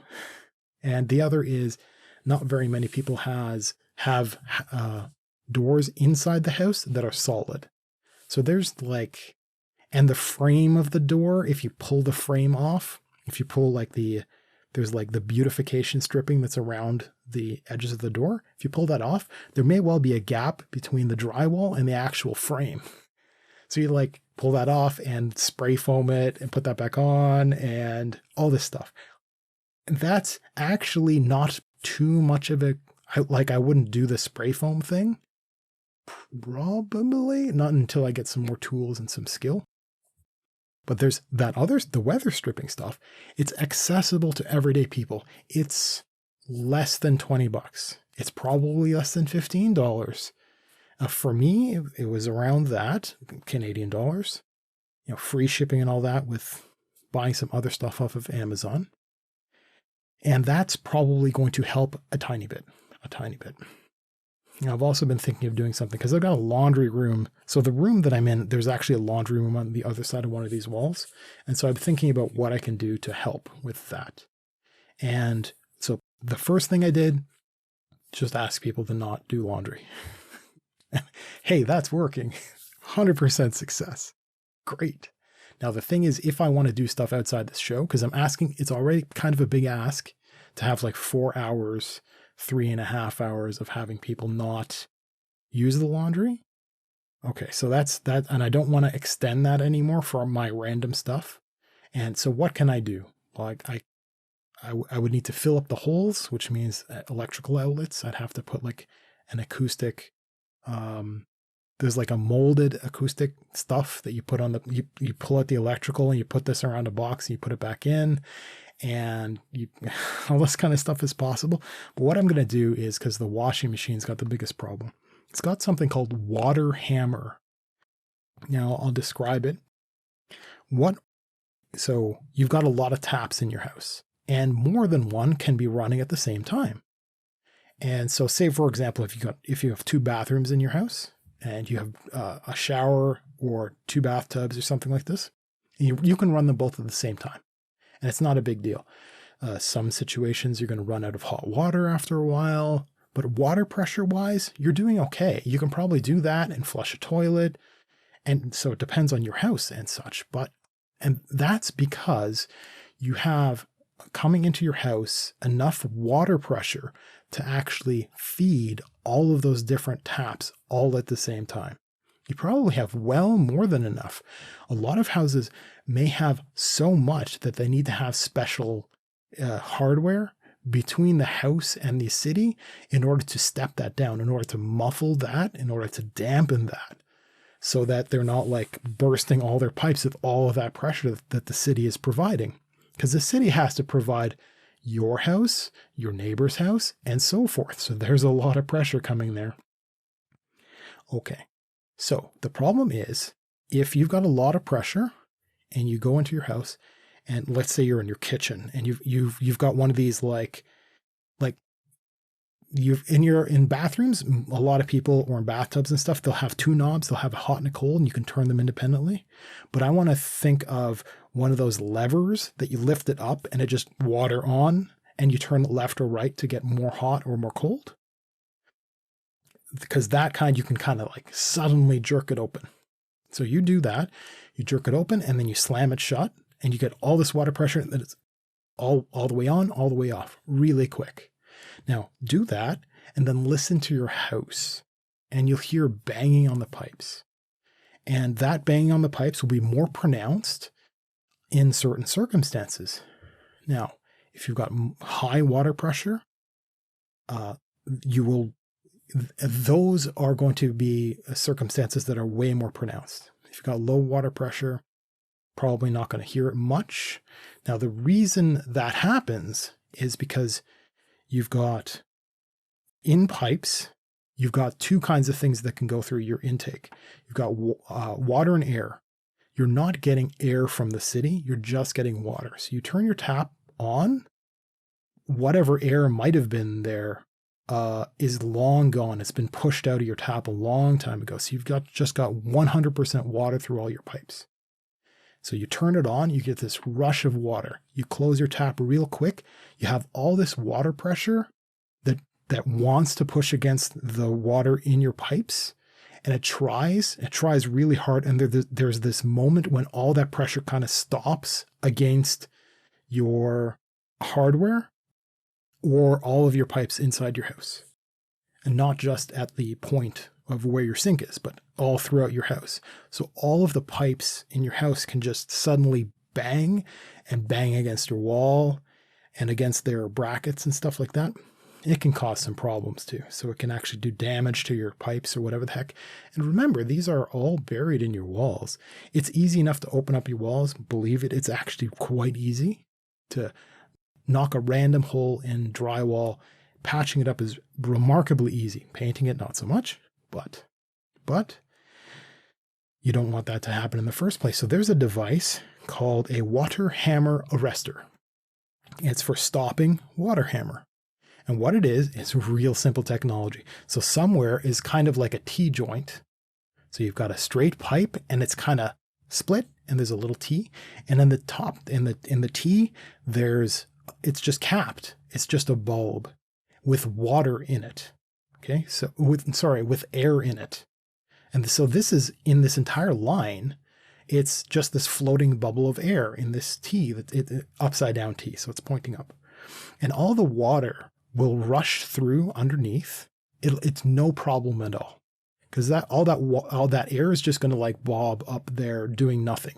It's not going to be sucked through because the water is one beam that's really going through there, and this air bubble is not special at all. And there's like a little flap and a little spring and stuff like that to prevent this kind of stuff. And it's a really, really hard-wearing, long-term thing that you probably don't even know about. It's not going to break or anything like that. It's a great little piece of technology. What happens is when you open up your pipes, you get full water pressure just like before. And when you close your pipes, that rush of water wants to bang up against everything. But what happens is it bangs, and then it in that upside down T, it pushes that water up because this is a new void. And that the water can't compress against water. It's just banging up against itself. But that air can compress. So the water comes up. So some of that pressure that happens, that bang, pulls up into that little void of air. It actually alleviates a significant amount of pressure off of that.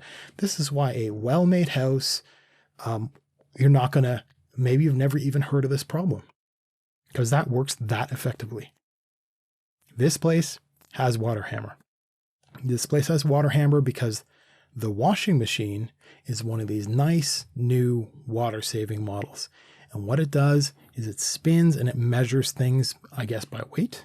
And then it adds a little bit of water, turns it a little bit, adds a little bit of water, adds a little bit of water. Every single time, opens the pipes full blast, closes them right away, bangs the pipes. And that's on the other side of this wall.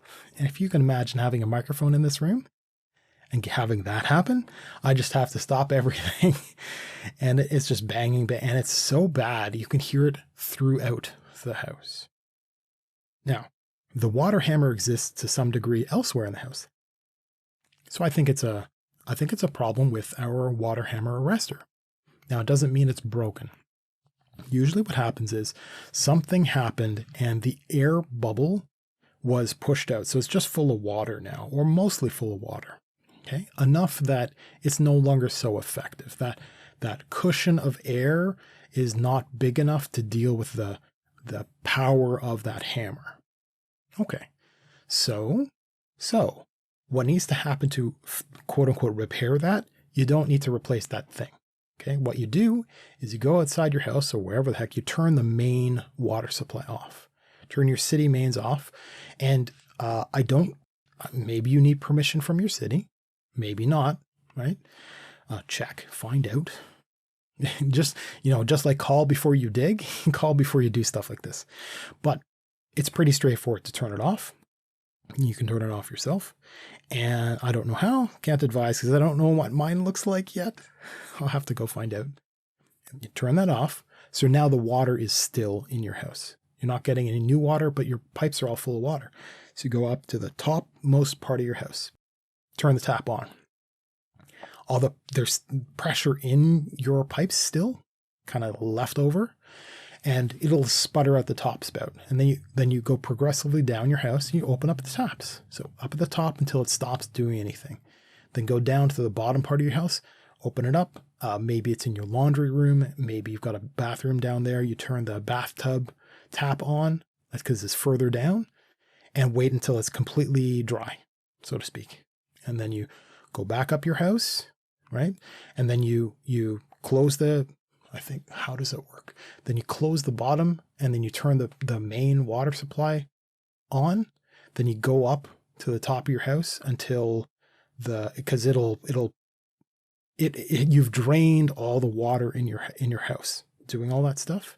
And what that's done is that's also drained the water out of your water arrestor. It's replaced it with air enough. Like you just need to get rid of the water that's underneath it. Okay. And it's probably somewhere on the bottom floor. And you just turn the water on, and then you turn your tap, you close your taps as soon as the air is out. And remember that air is going to just be bubbling up on top of that water supply. So your water hammer arrestor is basically repaired. It's refreshed. It's got new air in it. So that's something I want to pursue for my place. But there's also another little device that you can put on. You can either attach to the back of your washing machine, or you can get, in my case, I found hoses that have it built in. I think I'm going to go for those. And you can actually plug that into the water hose that goes into the back of your washing machine. And they just look like that. They're little T things, a little bell on top, and away you go. And my concern is they do wear out. And I don't know if it's a thing that they can actually pop off or something weird like that, because the last thing you want is like an open tap and a T-line in it with your arrestor, where the arrestor actually bursts off and then just leaks all over your floor. I don't know if that's a thing. So I need to research that before I do some modification, then go away for like a long weekend, like go on vacation for a bit, come back to a flooded, like everything. That would really stink. That would be awful. So I always learn, think, read those Amazon reviews. Trust me, you'll get a lot of stuff, a lot of terrible stuff, but you get a lot of little things, little tips, stuff like this. No, one guy was saying, well, I'm not going to spend this kind of money. You know what I'm going to do? I'm just going to like cut my pipes apart, and I'm actually going to put in my own T-line with a cap on it. And that'll be great. I'm like, well, maybe that's cool. And maybe that would be a great way of saving money. I don't have the parts or the tools, right? It's not as easy as all that. Whereas unthreading a couple of like a hose and then attaching the thing, that requires pliers. That's it. That's good enough for me.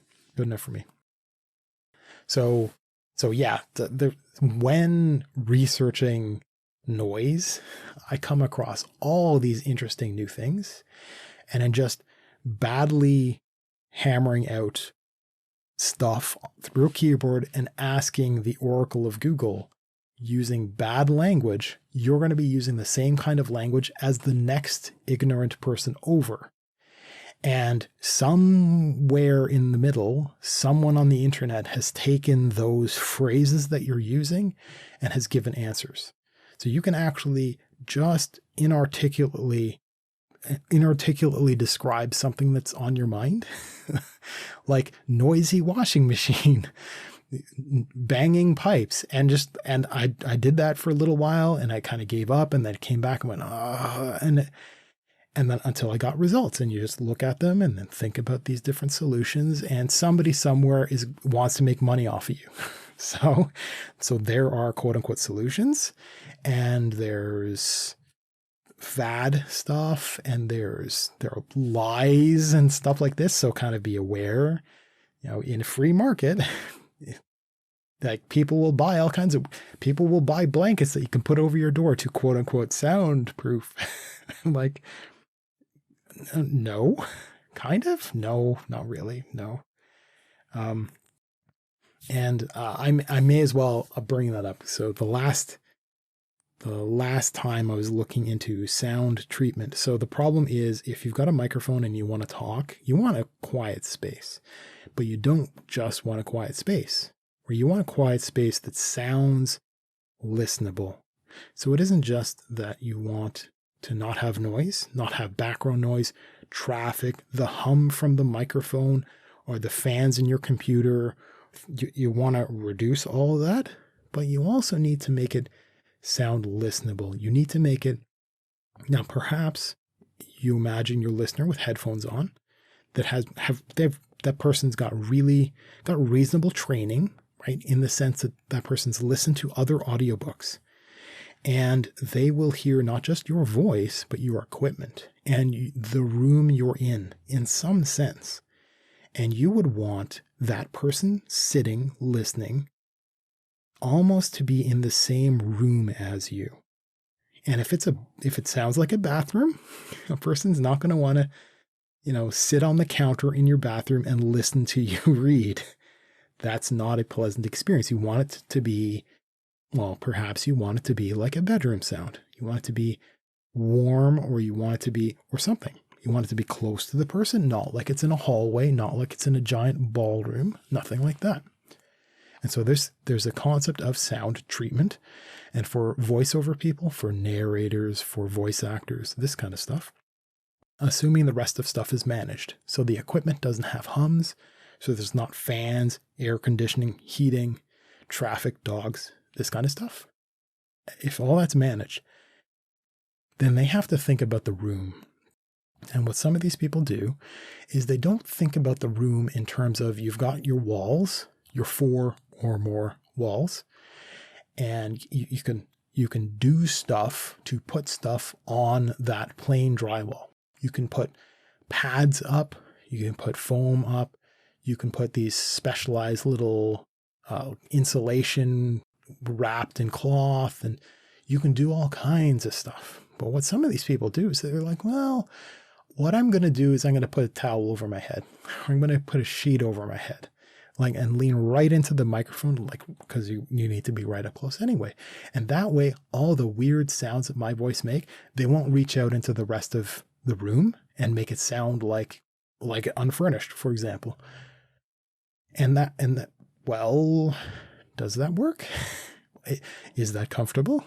It's kind of hard to see, right?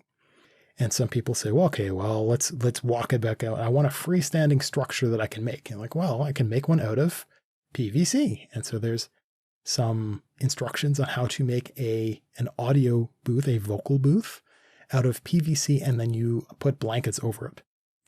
But you don't just get any old blanket, because what happens with blankets is some of the sound will leak out and will do funny things. They're like, well, you need blankets that have some oomph to them, that have some weight, so that, because sound travels through objects, obviously, because you can hear your traffic outside, even if your window's closed, or even if you're in your bathroom in the middle of your house, you can hear a dog bark in your neighbor's house, right? So sound will travel through stuff. Sound will travel through blankets.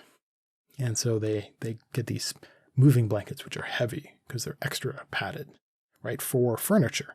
So you can put a piece of furniture down and you won't wreck it through some thin blanket, right? It gives a little bit more to it. But there's also acoustic blankets, which are even thicker.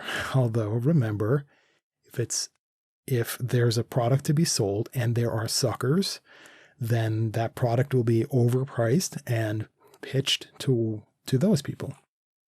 So that's a thing. Does that matter? What else can you do? Okay, well, so I've been looking into that. I've been looking to designing my own stuff, and oh man, do I not have the brain for that.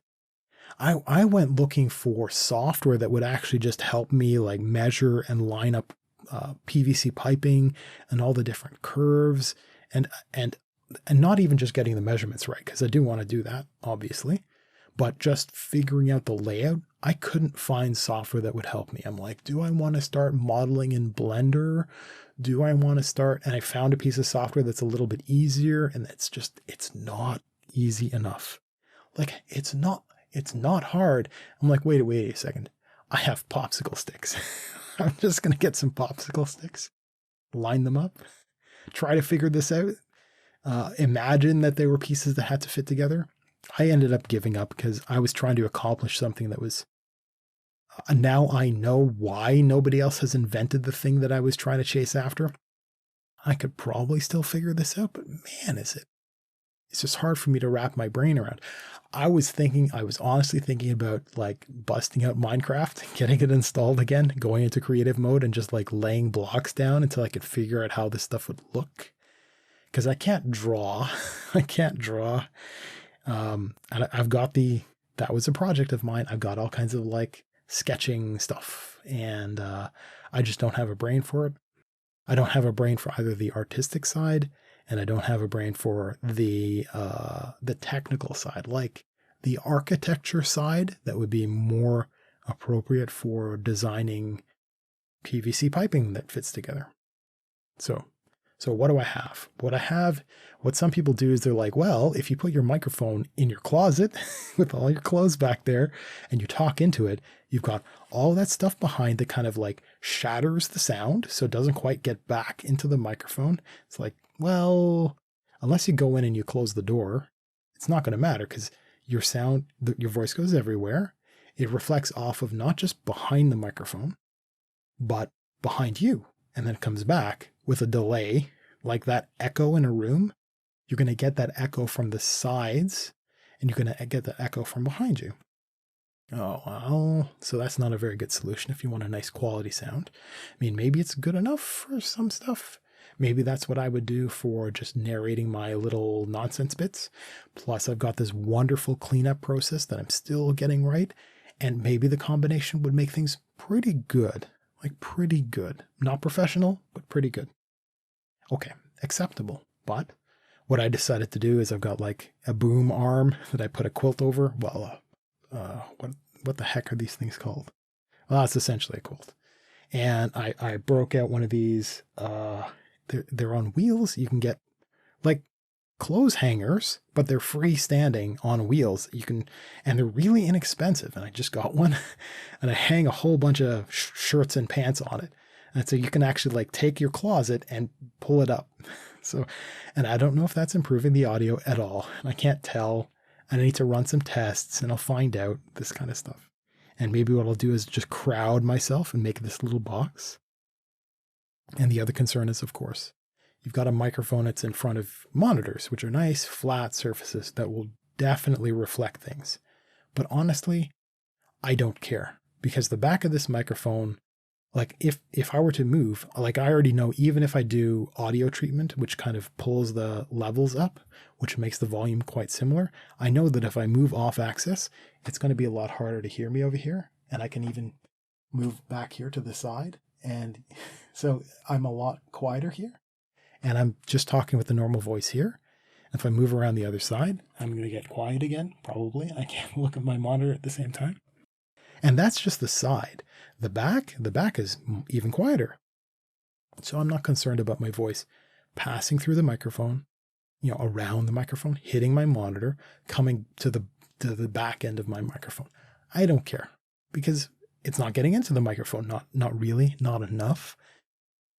And I don't really care about my voice bouncing off my monitor, going all the way behind me and then reflecting all the way back into my microphone, because there's some distance, which matters, but it's also going to have to reflect off of the stuff behind me, which first off, I'm in the way.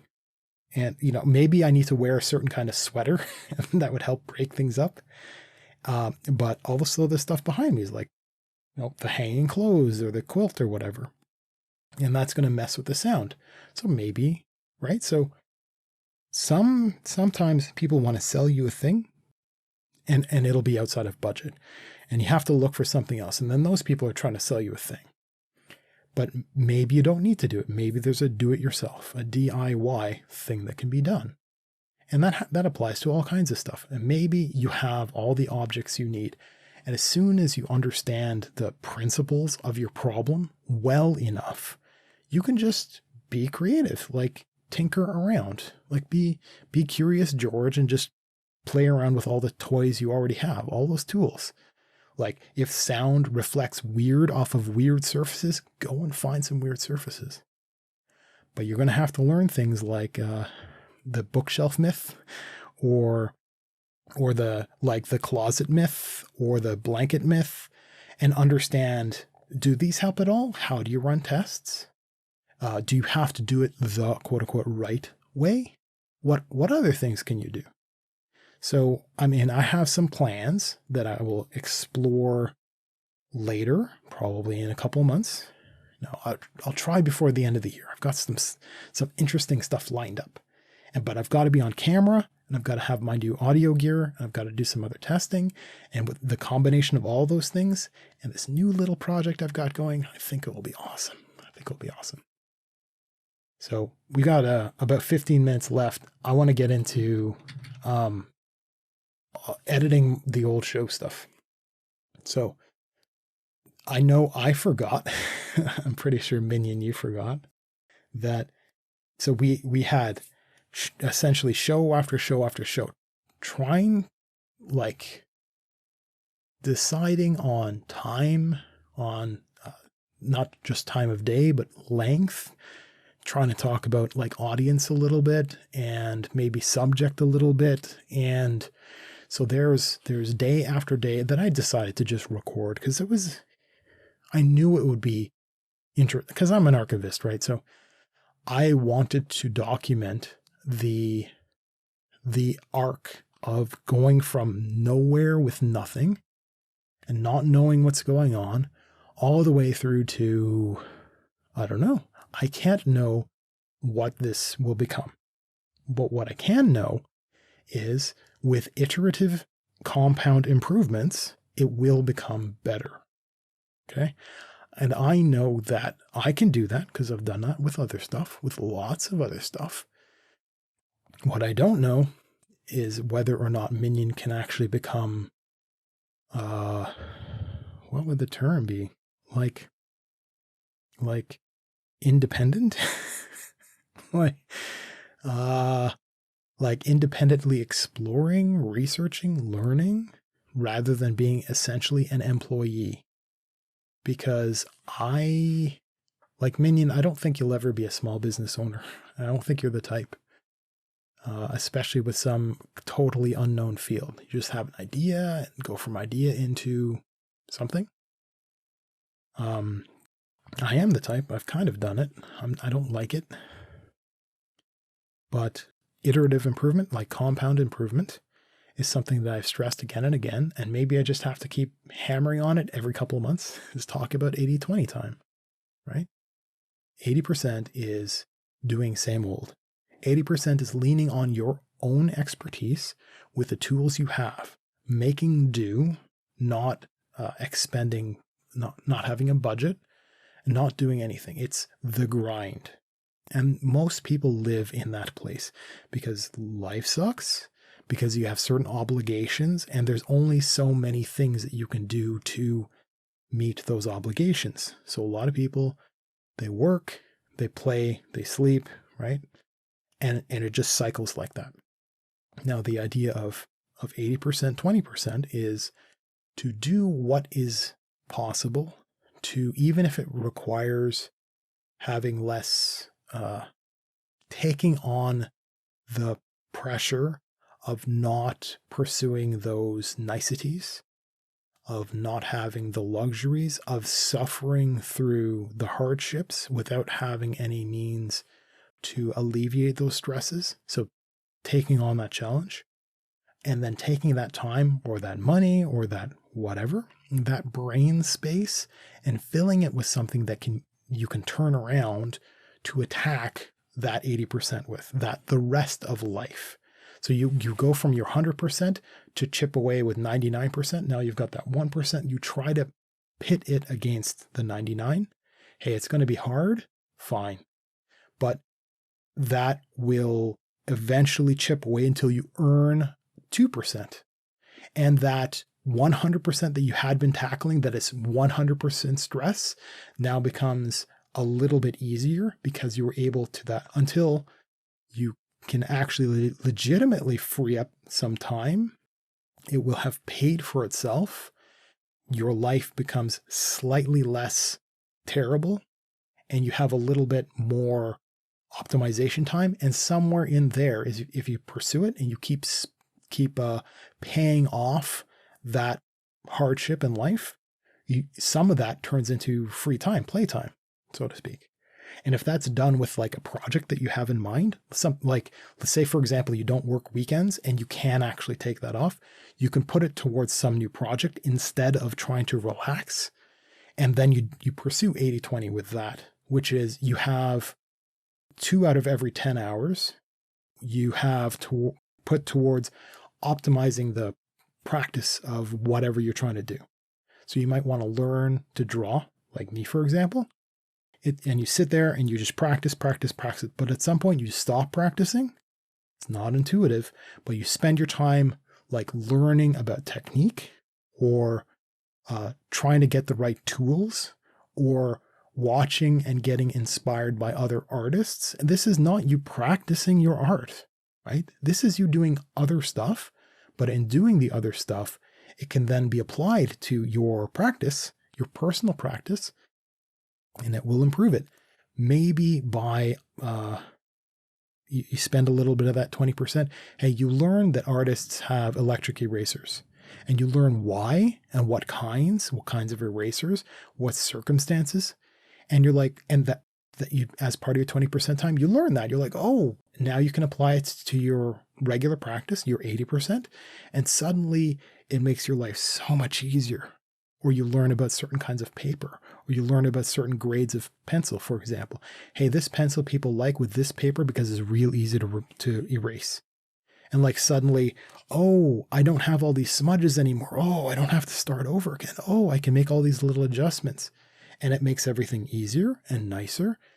And you get rewarded for the effort.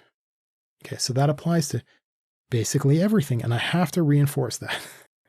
Like one day I'm going to make you, Minion, to actually go back and listen to our actual shows.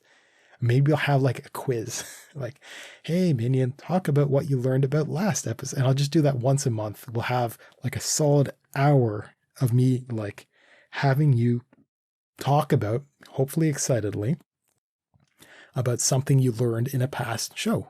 Be like I said, I've said in the past. So I listen to the shows as eating my own dog food, as suffering through the inadequacies and learning from those mistakes. I do that.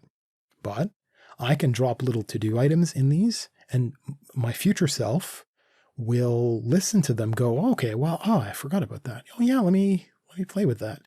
And so I can actually leave like little inspirational messages and stuff like that to my future self. And not that it's like coded messages or anything like that. So it happens to be interesting for everyone, not just for me. It's not selfish. It happens to be interesting content for everybody. And I can fold that knowledge back in on improving the show. Like maybe I'll go and set up a Restream account and I'll show you how I do it with OBS. And then just like suddenly we're streaming live on 3 different platforms at the same time. And if I get that, and if I get a webcam going, then suddenly, suddenly we're somewhere. Suddenly there's, an incredible amplified improvement. Like putting my mug up on video, I keep saying this again and again, but when I do that, that's going to matter, because we have people viewing like a random crowd of 6 people kind of chatting, the just chatting on Twitch, and they have viewers. Well, right? We've got a black screen with some text on it. We don't even have color yet. Where's that logo? Go to Fiverr and buy the time from somebody to go and make a logo. Don't make me do everything. I hate you for that. Okay, so I mean, I could go on. Wow. Maybe I should end episodes by grilling you, Minion. Like,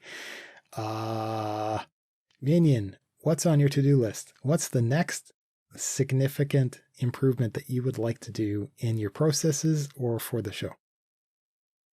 If you're still listening. You're not still listening, are you? You've literally taken a nap. Wow, I'm getting dead air. Have I been? I think I'm on stream. Yep, I'm hearing myself on stream, and I'm recording myself even without you. Wow. I laid down for a bit. So you took your headset off? Yeah. Oh, okay. Or I used the other. I connected to like headphones. Oh, your others. So question still applies. So give me 5 minutes. Talk about stuff that's on your to-do list. What kinds of stuff are you excited to work on that would improve the show? Play more with the RSS stuff. Learn about it, play around with it, and then one of these days, Twitch cleanup. Twitch cleanup, like the main page, just mimics. Like we've got some bots in the chat that you can clean up or at least detail it a bit more. Sure, and like you can steal ideas from all kinds of Twitch streamers that have done all kinds of stuff. The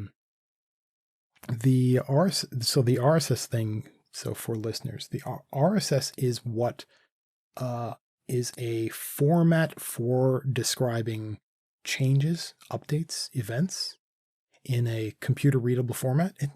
Everyday people tend to not. It's kind of like getting news updates in your email, right? And RSS is like that, and it is necessary for podcasts. So podcast services, like an app on your phone, are designed to reach through to our server, so our website, to get an RSS feed to pull out to learn, well, what's the latest episode, right? So the list of episodes and their names and all this kind of information, and then playing actually reaches onto our server as well to get audio in this case. Now, video streaming, like maybe video would become just a live experience and everything else would be podcasty audio stuff.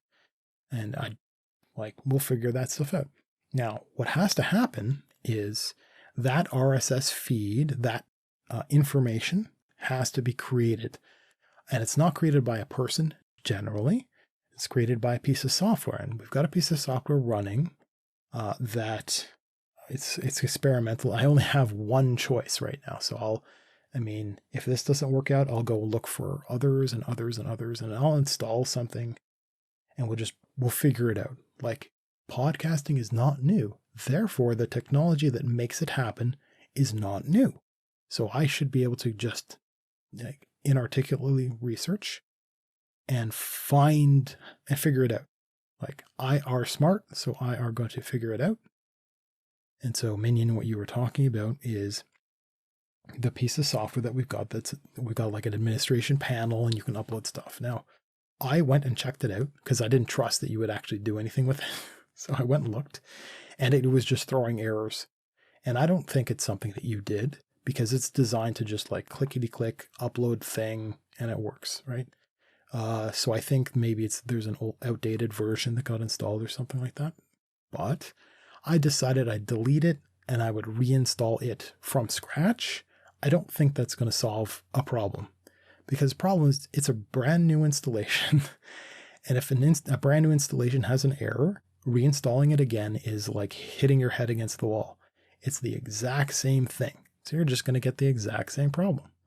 but I made one change to the install. I installed it in a subdirectory. Maybe that matters. And if it doesn't work, I'd throw my hands up. Nope, we're going to go to a different piece of software that's actually maintained, that actually works. And we have a one-click installer called Softaculous that's just included with the server package, just to make my life easier.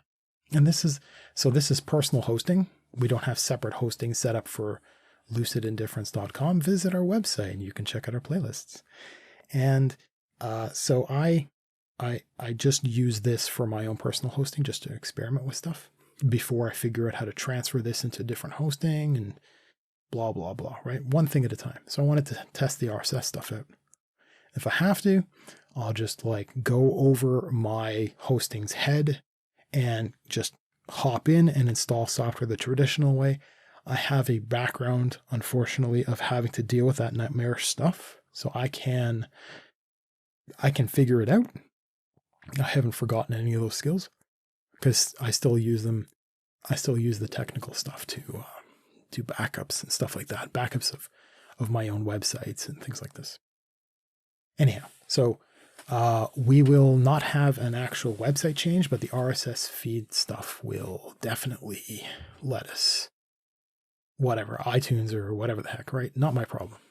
Okay, so Minion day after tomorrow, right? Before next show.